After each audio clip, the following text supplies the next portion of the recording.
Programme ਲੈ ਕੇ ਹਾਜ਼ਰ ਹਾਂ ਤੇ ਤੁਹਾਡਾ ਸਵਾਗਤ ਕਰਦੇ ਹਾਂ ਵਾਇਸ ਆਫ ਇੰਡੀਆ 'ਤੇ। ਮੇਰੇ ਨਾਲ ਅੱਜ ਬਹੁਤ ਮਹੱਤਵਪੂਰਨ ਖਬਰਾਂ ਘਟਨਾਵਾਂ ਦੇ ਉੱਤੇ ਚਰਚਾ ਕਰਨ ਵਾਸਤੇ ਸਾਡੇ ਮਹਿਮਾਨ ਹਾਜ਼ਰ ਨੇ ਪ੍ਰੋਫੈਸਰ RS ਬਰਾੜ ਜੀ। ਸਤਿ ਸ਼੍ਰੀ ਅਕਾਲ ਬਰਾੜ ਸਾਹਿਬ। ਸਤਿ ਸ਼੍ਰੀ ਅਕਾਲ ਵਿਊਅਰਸ। ਬਰਾੜ ਸਾਹਿਬ, ਅੱਜ ਤੋਂ 38 ਸਾਲ ਪਹਿਲਾਂ ਜੂਨ 1984 ਵਿੱਚ ਇੱਕ ਬਹੁਤ ਅਹਿਮ ਘਟਨਾ ਵਾਪਰੀ ਜੀ, ਜਿਹਦਾ ਉਂਝ ਤਾਂ ਸੰਸਾਰ ਪੱਧਰ 'ਤੇ ਉਹਦਾ ਅਸਰ ਹੋਇਆ, ਪਰ ਖਾਸ ਕਰਕੇ ਪੰਜਾਬ ਤੋਂ ਵੀ ਅੱਗੇ ਸਿੱਖ ਜਿੱਥੇ ਵੀ ਕਿਤੇ ਬੈਠੇ ਸੀ ਉਹ ਅੱਜ ਤੱਕ ਉਹਦਾ ਸੰਤਾਪ ਭੋਗ ਰਹੇ। ਜੀ, ਅੱਜ ਵੀ ਉਹ ਗੱਲ ਭੁਲਾਈ ਨਹੀਂ ਜਾ ਸਕਦੀ ਚੇਤਿਆਂ 'ਚੋਂ। ਅਸੀਂ ਤੁਸੀਂ ਉਹ ਦਿਨ ਹੰਢਾਏ। ਜੀ ਬਿਲਕੁਲ। ਉਹਦੇ ਕਾਰਨ ਕੀ ਸਨ? ਅਸੀਂ ਉਹਦੇ ਵਿੱਚ ਜੇ ਨਾ ਵੀ ਜਾਈਏ ਕਾਰਨਾਂ ਦੀ ਘੋਖ ਪੜਤਾਲ ਕਰਨ ਦੇ ਵਿੱਚ, ਤਾਂ ਇਹ ਜ਼ਰੂਰ ਹੈ ਕਿ ਉਹਦਾ ਪ੍ਰਭਾਵ ਅੱਜ ਵੀ ਓਨਾ ਹੀ ਹੈ ਜਿੰਨਾ 1984 ਵੇਲੇ ਸੀ। ਜਿਨ੍ਹਾਂ ਲੋਕਾਂ ਨੂੰ ਉਸ ਘਟਨਾ ਦਾ ਵੇਰਵੇ ਸਾਥ ਬਿਊਰਾ ਨਹੀਂ ਪਤਾ, ਉਹ ਸ਼ਾਇਦ ਸੋਚਦੇ ਹੋਣ ਕਿ ਪਤਾ ਨਹੀਂ ਇਹ ਘਟਨਾ ਵਾਪਰੀ ਸੀ, ਕਿਵੇਂ ਵਾਪਰੀ ਸੀ, ਇਹਨੂੰ ਕਿਵੇਂ ਦੱਸਿਆ ਜਾ ਰਿਹਾ। ਸਾਨੂੰ ਕਿਤਾਬਾਂ ਦੇ ਵਿੱਚ ਪੜ੍ਹਨ ਨੂੰ ਮਿਲਿਆ, ਬਹੁਤ ਸਾਰੇ ਫੌਜੀ ਅਫਸਰਾਂ ਨੇ, ਪੁਲਿਸ ਅਫਸਰਾਂ ਨੇ, ਪ੍ਰਸ਼ਾਸਨਿਕ ਅਧਿਕਾਰੀਆਂ ਨੇ, ਰਾਜਨੀਤਿਕ ਲੋਕਾਂ ਨੇ ਆਪਣੇ ਆਪਣੇ ਢੰਗ ਨਾਲ ਇਸ ਘਟਨਾ ਨੂੰ ਬਿਆਨ ਕੀਤਾ ਹੈਗਾ।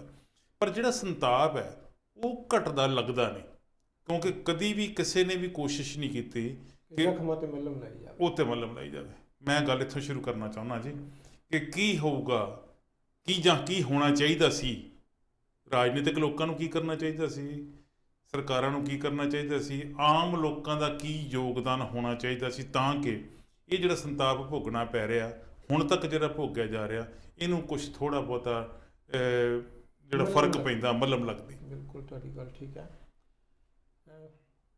MP ਸਿੰਘ ਜੀ, ਇਹ ਬੜਾ ਹੀ ਨਾ ਸੈਂਸਿਟਿਵ ਟੌਪਿਕ ਹੈਗਾ, ਆਪਰੇਸ਼ਨ ਬਲੂ ਸਟਾਰ ਜਿਹੜਾ। ਹਾਂਜੀ, ਬਿਲਕੁਲ ਤੁਹਾਡੀ ਗੱਲ ਦਰੁਸਤ ਹੈ ਕਿ 38 ਸਾਲ ਹੋ ਗਏ।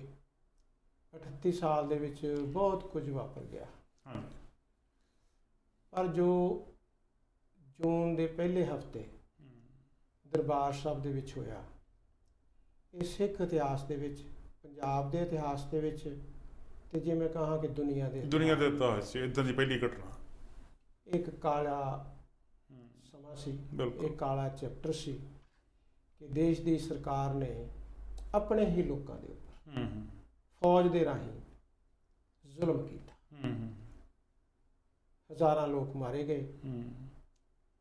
ਔਰ ਜਦੋਂ ਵੀ ਜ਼ੁਲਮ ਹੁੰਦਾ ਹੈ ਉਦੋਂ ਦੁੱਖ ਦੀ ਇੰਤਹਾ ਹੁੰਦੀ ਹੈ, ਕਿਉਂਕਿ ਉਸ ਦੇ ਵਿੱਚ ਬੱਚੇ ਹੁੰਦੇ ਆ, ਉਸ ਦੇ ਵਿੱਚ ਔਰਤਾਂ ਹੁੰਦੀਆਂ ਨੇ, ਉਸ ਦੇ ਵਿੱਚ ਨੌਜਵਾਨ ਹੁੰਦੇ ਨੇ, ਬਜ਼ੁਰਗ ਹੁੰਦੇ ਨੇ।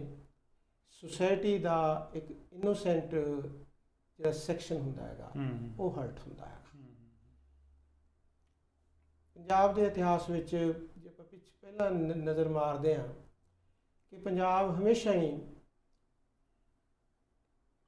ਬਹੁਤ ਵੱਡੀਆਂ ਔਨਸਲਾਟਸ ਨੂੰ ਫੇਸ ਕਰਦਾ ਰਿਹਾ ਹੈ। ਹਾਂਜੀ, ਪੰਜਾਬੀਆਂ ਦੇ ਵਿੱਚ ਨਾ ਇੱਕ ਸਮਝ ਲਓ ਵੀ ਭਾਵਨਾ ਹੈਗੀ ਆ ਕਿ ਇਹ ਲੜਦੇ ਨੇ ਇਨਸਾਫ ਦੀ ਖਾਤਰ, ਤੇ ਇਹਨਾਂ ਨੂੰ ਇਨਸਾਫ ਦੇ ਬਦਲੇ ਅੱਗੋਂ ਫਿਰ ਜ਼ੁਲਮ ਮਿਲਦਾ ਹੈ। ਮਿਲਿਆ ਨਹੀਂ ਕਦੀ ਇਨਸਾਫ ਨਹੀਂ ਮਿਲਿਆ, ਉਹਦੇ ਕੋਲ ਜ਼ੁਲਮ ਹੀ ਮਿਲਿਆ ਹੈਗਾ। ਹਾਂਜੀ, ਤਾਂ ਇਹ ਘਟਨਾ ਦੇ ਉੱਪਰ ਬਹੁਤ ਕੁਝ ਲਿਖਿਆ ਗਿਆ। ਤੇ ਮੈਂ ਰੀਸੈਂਟਲੀ ਦੇਖ ਰਿਹਾ ਸੀ ਕਿ ਸ਼ਾਇਦ ਉਸ ਟਾਈਮ ਦੇ ਡਿਪਟੀ ਕਮਿਸ਼ਨਰ ਰਮੇਸ਼ਿੰਦਰ ਸਿੰਘ ਜੀ ਸੀਗੇ, ਉਹ ਇੱਕ ਨਵੀਂ ਕਿਤਾਬ ਲਿਖਣ ਜਾ ਰਹੇ ਨੇ। ਸ਼ਾਇਦ ਕੰਪਲੀਟ ਵੀ ਹੋ ਗਈ ਹੈ, ਤੇ 20 ਜੂਨ ਨੂੰ ਉਹਨਾਂ ਨੇ ਉਸ ਨੂੰ ਸ਼ਾਇਦ ਲਾਂਚ ਕਰਨਾ ਹੈਗਾ। ਉਹਦੇ ਵਿੱਚ ਉਹਨਾਂ ਨੇ ਕਿਹਾ ਵੀ ਮੈਂ ਉਹ ਤੱਥ ਵੀ ਦੇਵਾਂਗਾ ਜਿਹੜੇ ਕਿ ਐਡਰੈਸ ਨਹੀਂ ਹੋਏ, ਕਿ ਜਿਹੜੇ ਲੋਕਾਂ ਨੂੰ ਪਤਾ ਹੀ ਨਹੀਂ ਹੈਗੇ। ਉਹ ਚੀਜ਼ਾਂ ਵੀ ਮੈਂ ਦੱਸੀਆਂ ਨੇ ਜਿਹੜੀਆਂ ਚੀਜ਼ਾਂ ਕਿ ਅਸੀਂ ਕਰ ਨਹੀਂ ਪਾਏ। ਠੀਕ ਹੈ, ਜਿਹੜੀਆਂ ਕਿ ਸਾਨੂੰ ਕਰਨੀਆਂ ਪਈਆਂ। ਜਿਹੜਾ ਤੁਸੀਂ ਸਵਾਲ ਕੀਤਾ ਕਿ ਲੋਕਾਂ ਨੂੰ ਕੀ ਕਰਨਾ ਚਾਹੀਦਾ ਸੀ, ਰਾਜਨੀਤੀ ਵਾਲਿਆਂ ਨੂੰ ਕੀ ਕਰਨਾ ਚਾਹੀਦਾ ਸੀਗਾ, ਕਿਉਂਕਿ ਨਾ ਇਹ ਕਾਂਗਰਸ ਸਰਕਾਰ ਦੀ ਇੱਕ ਬਹੁਤ ਵੈਲ ਡਿਜ਼ਾਈਨਡ ਜਿਹੜੀ ਅਟੈਕ ਸੀਗੀ। ਤੇ ਜਦੋਂ ਵੈਲ ਡਿਜ਼ਾਈਨਡ ਅਟੈਕ ਹੁੰਦੀ ਤੇ ਉਹਦੇ ਗੋਲਸ ਹੁੰਦੇ ਆ। ਤਾਂ ਉਹਨਾਂ ਨੇ ਨਾ ਸਿੱਖੀਜ਼ਮ ਦੀਆਂ ਜਿਹੜੀਆਂ ਫਾਊਂਡੇਸ਼ਨਸ ਨੇ ਉਹਨਾਂ ਨੂੰ ਡਿਮੋਲਿਸ਼ ਕਰਨ ਵਾਸਤੇ ਜਿਹੜਾ ਸੀਗਾ ਇਹ ਅਟੈਕ ਸੀਗਾ। ਤੇ ਜਦੋਂ ਤੁਸੀਂ ਸਿੱਖੀਜ਼ਮ ਦੀਆਂ ਡਿਮੋਲਿਸ਼ ਕਰੋਗੇ ਫਾਊਂਡੇਸ਼ਨਸ ਨੂੰ, ਸਾਡੀ ਜਿਹੜੀ ਸਪਿਰਿਚੁਅਲ ਅਥਾਰਟੀ ਹੈਗੀ ਆ, ਸ਼੍ਰੀ ਅਕਾਲ ਤਖਤ ਸਾਹਿਬ, ਸ਼੍ਰੀ ਹਰਿਮੰਦਰ ਸਾਹਿਬ, ਉਹਦੇ ਨਾਲ ਜਿੰਨੇ ਵੀ ਲੋਕ ਜੁੜੇ ਹੋਏ ਨੇ ਦੁਨੀਆ ਭਰ ਦੇ ਵਿੱਚ, ਉਹ ਸ਼ਾਂਤ ਨਹੀਂ ਬੈਠਣਗੇ ਜਿੰਨਾ ਚਿਰ ਉਹਨਾਂ ਨੂੰ ਦੁਬਾਰਾ ਇਨਸਾਫ ਨਹੀਂ ਮਿਲਦਾ। ਜਿੰਨੀ ਮਲਮ ਲਾਉਣੀ ਚਾਹੀਦੀ ਸੀ ਜ਼ਖਮਾਂ ਦੇ ਉੱਪਰ, ਉਨੀ ਮਲਮ ਕਿਸੇ ਸਰਕਾਰ ਨੇ ਵੀ ਪਿਛਲੇ 38 ਸਾਲ ਵਿੱਚ ਨਹੀਂ ਲਾਈ। ਠੀਕ। ਪਬਲਿਕ ਅਪੋਲੋਜੀ ਨਹੀਂ ਹੋਈ। ਸੈਂਟਰ ਦੀ ਸਰਕਾਰ ਜਿਹੜੀ ਬਣਦੀ ਸੀਗੀ, ਉਹਨਾਂ ਦੇ ਵਿੱਚ ਜਿਹੜੇ ਰੈਜ਼ੋਲੂਸ਼ਨ ਆਉਂਦੇ ਸੀਗੇ ਉਹ ਗੋਲਮੋਲ ਰੈਜ਼ੋਲੂਸ਼ਨ ਸੀਗੇ। ਤੇ ਜਿਹੜੇ ਲੋਕ ਉਸ ਟਾਈਮ ਦੇ ਇਸ ਦਰਦ ਹੰਢਾ ਰਹੇ ਨੇ, ਉਹਨਾਂ ਦੇ ਬੱਚੇ ਦਰਦ ਹੰਢਾ ਰਹੇ ਨੇ, ਉਹਨਾਂ ਨਾਲ ਲੋਕ ਜਿਹੜੇ ਜੁੜੇ ਹੋਏ ਸੀਗੇ ਉਹ ਦਰਦ ਹੰਢਾ ਰਹੇ ਨੇ। ਮੈਂ ਪਿੱਛੇ ਜਿਹੇ ਨਾ ਸੰਤ ਜਰਨੈਲ ਸਿੰਘ ਭਿੰਡਰਾਵਾਲ ਦੇ ਉਹਨਾਂ ਦੇ ਬ੍ਰਦਰ ਦੀ ਇੰਟਰਵਿਊ ਸੁਣ ਰਿਹਾ ਸੀ। ਜਿਸ ਢੰਗ ਨਾਲ ਉਹਨਾਂ ਨੇ ਐਕਸਪਲੇਨ ਕੀਤਾ ਹੈਗਾ, ਉਹ ਬਹੁਤ ਹੀ ਮੈਨੂੰ ਦਰਦ ਭਰਿਆ ਸੀਗਾ। ਉਹ ਕਹਿੰਦੇ ਵੀ ਸਾਡੀ ਕਿਸਮਤ ਚੰਗੀ ਸੀਗੀ ਕਿ ਅਸੀਂ ਉੱਥੇ ਪਹੁੰਚੇ ਨਹੀਂ ਤਾਂ ਸੰਤਾਂ ਨੇ, ਸੰਤ ਬਾਬਾ ਜਰਨੈਲ ਸਿੰਘ ਜੀ ਨੇ ਸਾਨੂੰ ਕਹਿ ਦਿੱਤਾ ਸੀ ਵੀ ਸਾਰਾ ਪਰਿਵਾਰ ਇੱਥੇ ਲੈ ਕੇ ਆਓ, ਈਵਨ ਮੇਰੀ ਵਾਈਫ ਤੇ ਮੇਰੇ ਬੱਚਿਆਂ ਨੂੰ ਵੀ ਲੈ ਕੇ ਆਓ। ਤੇ ਸ਼ਾਇਦ ਕਹਿੰਦੇ ਕਰਫਿਊ ਲੱਗ ਗਿਆ ਤੇ ਮੈਂ ਉੱਥੇ ਜਾ ਨਹੀਂ ਪਾਇਆ। ਤਾਂ ਇੱਕ ਤਾਂ ਡਿਜ਼ਾਈਨ ਹੁੰਦਾ ਹੈਗਾ ਕਿ ਤੁਸੀਂ ਇੱਕ ਇਕੱਲਾ ਹੀ ਬਿਲਡਿੰਗ ਨੂੰ, ਅਕਾਲ ਤਖਤ ਸਾਹਿਬ ਨੂੰ ਐਨਸਰਕਲ ਕਰਨਾ ਹੈਗਾ। ਇੱਕ ਸੀਗਾ ਉਹਨਾਂ ਨੇ ਕਿ ਸਾਰੇ ਪੰਜਾਬ ਦੇ ਵਿੱਚ ਹੀ ਇੱਕ ਤਰ੍ਹਾਂ ਸਿੱਖੀਜ਼ਮ ਦੀਆਂ ਟ੍ਰੈਡੀਸ਼ਨਸ ਨੂੰ, ਸਿੱਖੀਜ਼ਮ ਦੀਆਂ ਕੁਰਬਾਨੀਆਂ ਨੂੰ, ਸਿੱਖਾਂ ਨੂੰ ਤੇ ਪਾਰਟਿਕੂਲਰਲੀ ਪੰਜਾਬੀਆਂ ਨੂੰ ਇੱਕ ਤਰ੍ਹਾਂ ਦਾ ਉਸ ਗਵਰਨਮੈਂਟ ਦਾ ਚੈਲੰਜ ਸੀਗਾ। ਬਰਾੜ ਸਾਹਿਬ, ਗੱਲ ਇਹ ਆ ਕਿ ਹਾਲਾਤ ਜਿਹੋ ਜਿਹੇ ਮਰਜ਼ੀ ਹੋਣ, ਕਿਸੇ ਦੇਸ਼ ਦੀ ਫੌਜ ਬੰਬਾਂ ਦੇ ਨਾਲ, ਟੈਂਕਾਂ ਦੇ ਨਾਲ ਕਿਸੇ ਧਾਰਮਿਕ ਸਥਾਨ ਦੇ ਉੱਤੇ ਕਬਜ਼ਾ ਕਰਨ ਜਾ ਰਹੀ, ਜਾਂ ਉਹ ਇਹ ਮਿਸ਼ਨ ਲੈ ਕੇ ਜਾ ਰਹੀ ਕਿ ਉੱਥੇ ਕੁਝ ਲੋਕ ਜਿਹੜੇ ਹੈਗੇ ਆ ਉਹ ਦੇਸ਼ ਵਿਰੋਧੀ ਸਰਗਰਮੀਆਂ ਦੇ ਵਿੱਚ ਜੁਟੇ ਹੋਏ ਆ, ਅਸੀਂ ਉਹਨਾਂ ਨੂੰ ਜਿੰਦਾ ਜਾਂ ਮੁਰਦਾ ਉੱਥੋਂ ਕੱਢਣਾ, ਜਿਹੋ ਜਿਹੇ ਮਰਜ਼ੀ ਹਾਲਾਤ ਹੋਣ। ਦੁਨੀਆ 'ਚ ਇੱਦਾਂ ਕਦੀ ਨਹੀਂ ਹੋਇਆ। ਨਹੀਂ, ਮੈਨੂੰ ਲੱਗਦਾ ਨਹੀਂ ਕਿ ਇਸ ਕਿਸਮ ਦਾ ਜਿਹੜਾ ਅਟੈਕ ਹੈਗਾ ਸਰਕਾਰਾਂ ਡੈਮੋਕ੍ਰੇਸੀ ਦੇ ਵਿੱਚ, ਮੈਂ ਕਹਿ ਸਕਦਾ ਡੈਮੋਕ੍ਰੈਟਿਕ ਕੰਟਰੀਜ਼ ਖਾਸ ਕਰਕੇ ਡਿਕਟੇਟਰਸ ਤਾਂ ਬਹੁਤ ਕੁਝ ਕਰਦੇ ਆਏ ਨੇ। ਅਸੀਂ ਇਹਨੂੰ ਡੈਮੋਕ੍ਰੇਸੀ ਸੀ, ਔਰ ਅਸੀਂ ਅਜੇ ਨਾ ਡੈਮੋਕ੍ਰੇਸੀ ਦੇ ਪਹਿਲੇ 20-50 ਸਾਲ ਪੂਰੇ ਵੀ ਨਹੀਂ ਸੀ ਕੀਤੇ। ਤੁਸੀਂ ਦੇਖੋ ਕਿ 84 ਤੱਕ 47 ਦੇ ਵਿੱਚ ਅਸੀਂ ਡੈਮੋਕ੍ਰੇਸੀ ਦੀ ਨੀਂਹ ਰੱਖੀ, 50 ਦੇ ਵਿੱਚ ਕਨਸਟੀਟਿਊਸ਼ਨ ਲਿਆਂਦਾ, ਕਨਸਟੀਟਿਊਸ਼ਨ 'ਚ ਰਾਈਟ ਟੂ ਵਰਸ਼ਿਪ ਦਿੱਤਾ, right to protect the religious places, ਚਰਚਿਸ, ਗੁਰਦੁਆਰੇ, ਅਸੀਂ ਰਾਈਟ ਦਿੱਤੇ ਲੋਕਾਂ ਨੂੰ। 84 ਦੇ ਵਿੱਚ ਤੁਸੀਂ ਉਸ ਰਾਈਟ ਨੂੰ ਕ੍ਰਸ਼ ਕਰਨ ਦੀ ਲੈਸ ਦੈਨ 40 ਈਅਰ ਸਾਰਾ ਕੁਝ ਹੋ ਗਿਆ, ਕ੍ਰਸ਼ ਕਰਨ ਦੀ ਕੋਸ਼ਿਸ਼ ਕਰਦੇ ਹੋ, ਤਾਂ ਉਹਦੇ ਜਿਹੜੇ ਨਤੀਜੇ ਹੈਗੇ ਆ ਉਹ ਸਰਕਾਰ ਭੁਗਤ ਰਹੀ ਹੈ ਹੁਣ ਤਾਂ। ਨਹੀਂ, ਪਰ ਲੋਕ ਵੀ ਭੁਗਤ ਰਹੇ ਤੇ ਵੇਖੋ ਲੋਕਾਂ ਦਾ ਤਾਂ ਦਰਦ ਨਾ ਜਿਹਨੂੰ ਕਹਿ ਸਕਦੇ ਆ ਕਿ ਉਹਦੇ ਵਾਸਤੇ ਸ਼ਬਦ ਹੀ ਨਹੀਂ ਹੈ। ਜਿਹੜਾ ਇਨਸਾਫ ਲੈਣ ਦੀ ਗੱਲ ਆਪਾਂ ਕਹਿੰਦੇ ਜੀ ਵੀ ਸਿੱਖਾਂ ਨੂੰ ਇਨਸਾਫ ਨਹੀਂ ਮਿਲਿਆ, ਜਾਂ ਉਸ ਵੇਲੇ ਜਿਨ੍ਹਾਂ ਦੇ ਪਰਿਵਾਰ ਉੱਜੜ ਗਏ, ਖਤਮ ਹੋ ਗਏ, ਉਦੋਂ ਬਾਅਦ ਵੀ ਬੜਾ ਕੁਝ ਹੋਇਆ ਪੰਜਾਬ ਵਿੱਚ। ਤਾਂ ਇਹੋ ਜਿਹਾ ਦੌਰ ਪੰਜਾਬੀਆਂ ਨੂੰ ਮੁੜ ਕੇ ਕਦੀ ਨਾ ਵੇਖਣ ਦਾ ਮੌਕਾ ਮਿਲੇ ਤਾਂ ਸਾਡੀ ਦੁਆ ਹੈ। ਪਰ ਪੰਜਾਬੀਆਂ ਨੇ ਜਾਂ ਖਾਸ ਕਰਕੇ ਸਿੱਖਾਂ ਨੇ ਸੰਗਠਿਤ ਰੂਪ ਵਿੱਚ ਵੀ ਕੋਈ ਇੱਦਾਂ ਦੀ ਕੋਸ਼ਿਸ਼ ਕੀਤੀ ਜਾਂ ਹਮਲਾ ਕੋ ਮਾਰਿਆ? ਮੈਨੂੰ ਇੱਦਾਂ ਦਾ ਵੀ ਕੁਝ ਨਹੀਂ ਲੱਭਦਾ। ਇਹ ਤੁਹਾਡੀ ਗੱਲ ਠੀਕ ਹੈ ਕਿ ਜਿਹੜੀਆਂ ਸਿੱਖ ਜਥੇਬੰਦੀਆਂ ਸੀ ਨਾ 84 ਤੋਂ ਬਾਅਦ ਤਕਰੀਬਨ ਖੇਰੂ ਹੋਈਆਂ ਨੇ ਸਾਰੀਆਂ।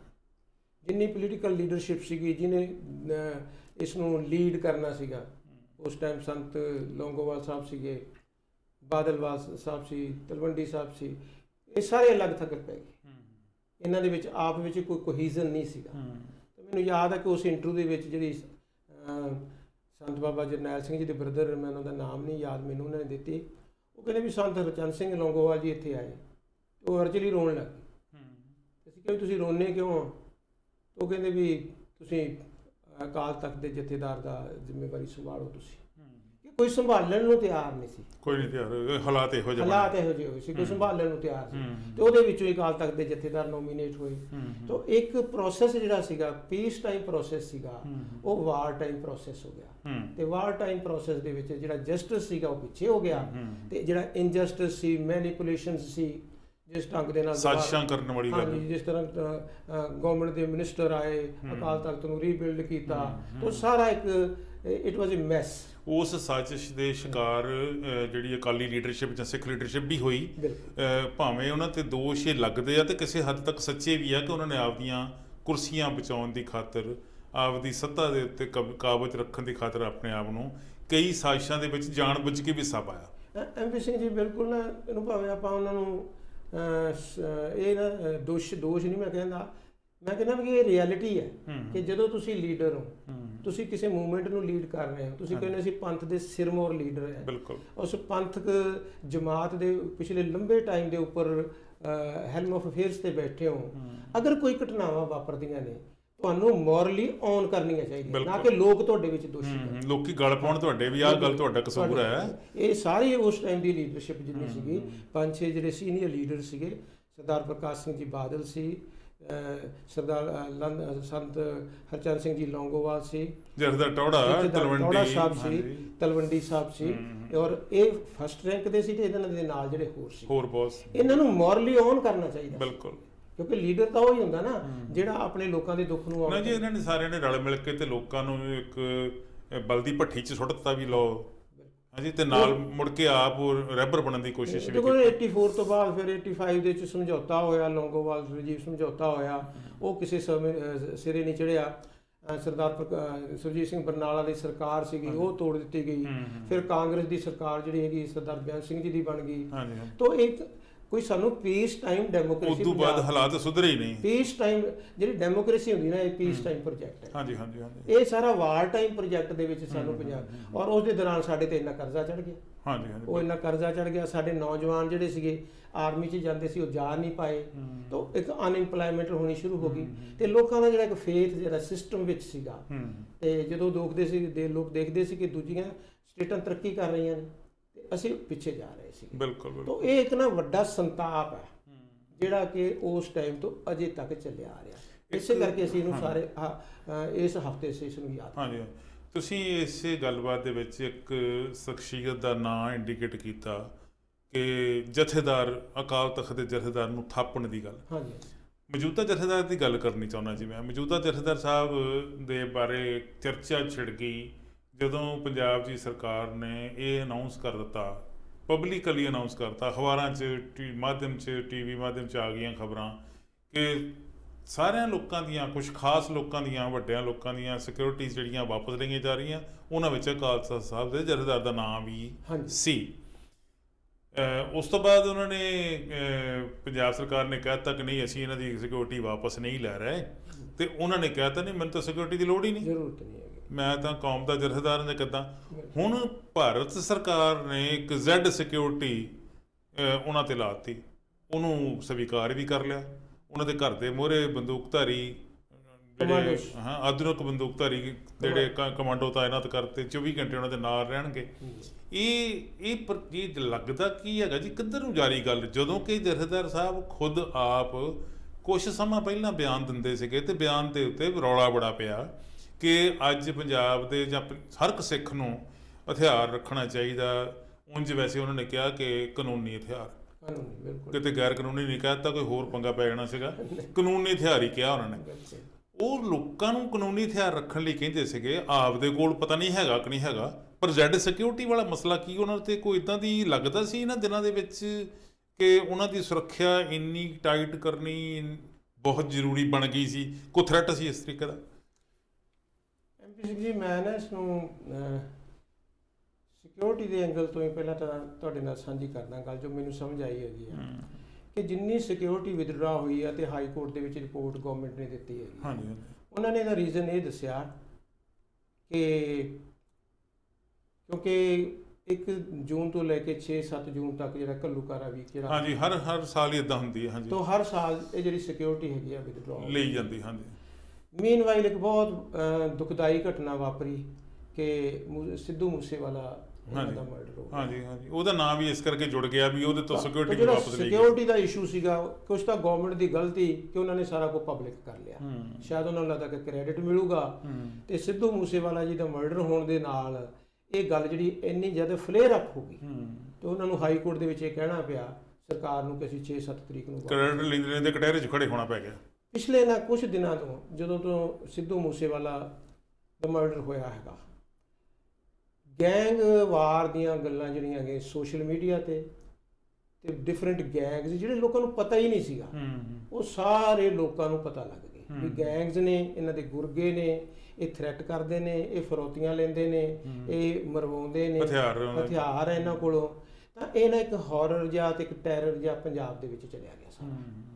ਤੇ ਜਦੋਂ ਇਸ ਕਿਸਮ ਦਾ ਐਸਾ ਮਾਹੌਲ ਅੱਗੇ ਕਦੇ ਨਹੀਂ ਦੇਖਿਆ ਸੀ, ਪਹਿਲਾਂ ਕਦੇ ਨਹੀਂ ਸੀਗਾ ਕਿ ਇਸ ਤਰ੍ਹਾਂ ਦੇ ਗੈਂਗਵਾਰ ਤਾਂ ਹੁੰਦੀ ਸੀਗੀ, ਪਰ ਇੱਕ ਡਰ ਦਾ ਮਾਹੌਲ, ਕਿਉਂਕਿ ਉਹਨਾਂ ਨੂੰ ਪ੍ਰੋਡਕਸ਼ਨ ਵਾਰੰਟ ਤੇ ਲਿਆਇਆ ਜਾ ਰਿਹਾ ਹੈਗਾ। ਕੱਲ ਖਬਰ ਆ ਰਹੀ ਸੀ ਕਿ ਬਠਿੰਡੇ ਦੀ ਜੇਲ੍ਹ ਤੇ ਅਟੈਕ ਹੋ ਜਾਣਾ ਹੈਗਾ, ਤਾਂ ਇਸ ਕਿਸਮ ਦੀਆਂ ਭਿਆਨਕ ਲਾਅ ਐਂਡ ਆਰਡਰ ਜਿਹੜੀ ਸਿਚੁਏਸ਼ਨ ਹੁੰਦੀ ਹੈ ਨਾ, ਇਹ ਸਰਕਾਰ ਦੀ ਜ਼ਿੰਮੇਵਾਰੀ ਹੁੰਦੀ ਆ। ਇਹਦੇ ਦੋ ਪੱਖ ਹੁੰਦੇ ਆ, ਇੱਕ ਐਕਚੁਅਲ ਲਾਅ ਐਂਡ ਆਰਡਰ ਤੇ ਇੱਕ ਲੋਕਾਂ ਦੀ ਪਰਸੈਪਸ਼ਨ। ਲੋਕਾਂ ਦੀ ਪਰਸੈਪਸ਼ਨ ਇਹ ਬਣੀ ਹੋਈ ਆ ਵੀ ਬਹੁਤ ਡਰ ਦਾ ਮਾਹੌਲ ਹੈਗਾ। ਹਾਂਜੀ। ਤਾਂ ਸੈਂਟਰਲ ਗਵਰਨਮੈਂਟ ਨੇ ਵੀ ਇਸ ਗੱਲ ਦੀ ਅਸੈਸਮੈਂਟ ਕੀਤੀ ਹੋਊਗੀ, ਜ਼ਰੂਰ ਕੀਤੀ ਹੋਊਗੀ। ਤੇ ਕੱਲ ਮੇਰਾ ਖਿਆਲ ਆਪਣੇ ਚੀਫ ਮਿਨਿਸਟਰ ਸਰਦਾਰ ਭਗਵੰਤ ਸਿੰਘ ਜੀ ਮਾਨ ਜਿਹੜੇ ਹੈਗੇ ਆ ਜਥੇਦਾਰ ਸਾਹਿਬ ਨੂੰ ਮਿਲੇ ਨੇ, ਉੱਥੇ ਵੀ ਡਿਸਕਸ ਹੋਈ ਹੋਊਗੀ ਗੱਲ ਕਿ ਤੁਸੀਂ ਸਿਕਿਉਰਿਟੀ ਲੈ ਲਓ, ਜੇ ਤੁਸੀਂ ਸਾਡੀ ਨਹੀਂ ਲੈਣੀ ਤਾਂ ਤੁਸੀਂ ਘੱਟੋ ਘੱਟ ਸੈਂਟਰਲ ਗਵਰਨਮੈਂਟ ਦੀ ਲੈ ਲਓ। ਮੈਨੂੰ ਲੱਗਦਾ this is a wise decision. ਮੇਰੀ ਗੱਲ ਜਿਹੜੀ ਮੇਰਾ ਕੁਐਸਚਨ ਸੀ ਵੀ ਥ੍ਰੈਟ ਸੀ ਕੋਈ ਇਸ ਤਰੀਕੇ ਦਾ? ਮੈਨੂੰ ਲੱਗਦਾ ਕਿ ਥ੍ਰੈਟ ਪਰਸੈਪਸ਼ਨ ਜ਼ਰੂਰ ਹੋਊਗੀ, ਕਿਉਂਕਿ ਅਜਿਹੇ ਹਾਲਾਤ ਦੇ ਵਿੱਚ ਕੋਈ ਸਿਰ ਫਿਰਿਆ, ਕੋਈ ਕਮਲੀ ਗੱਲ ਕਰ ਦੇਵੇ ਤਾਂ ਫਿਰ ਆਪਾਂ ਪਛਤਾਵਾਂਗੇ।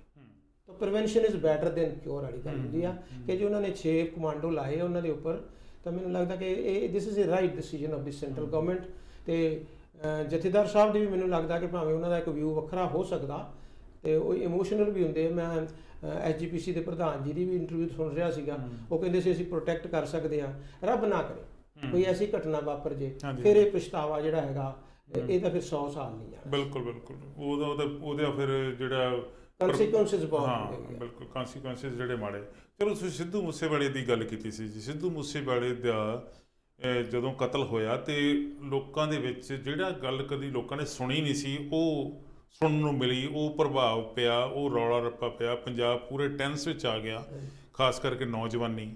ਜਦੋਂ ਇਹ ਹੋਇਆ ਕਿ ਦੀਪ ਸਿੱਧੂ ਨੂੰ ਇਸ ਕਰਕੇ ਮਾਰਨ ਵਿੱਚ ਕਾਮਯਾਬ ਹੋ ਗਿਆ ਕਾਤਲ ਕਿਉਂਕਿ ਉਹਦੇ ਕੋਲ ਸਿਕਿਉਰਿਟੀ ਵਾਪਸ ਲੈ ਲਈ ਗਈ ਸੀ।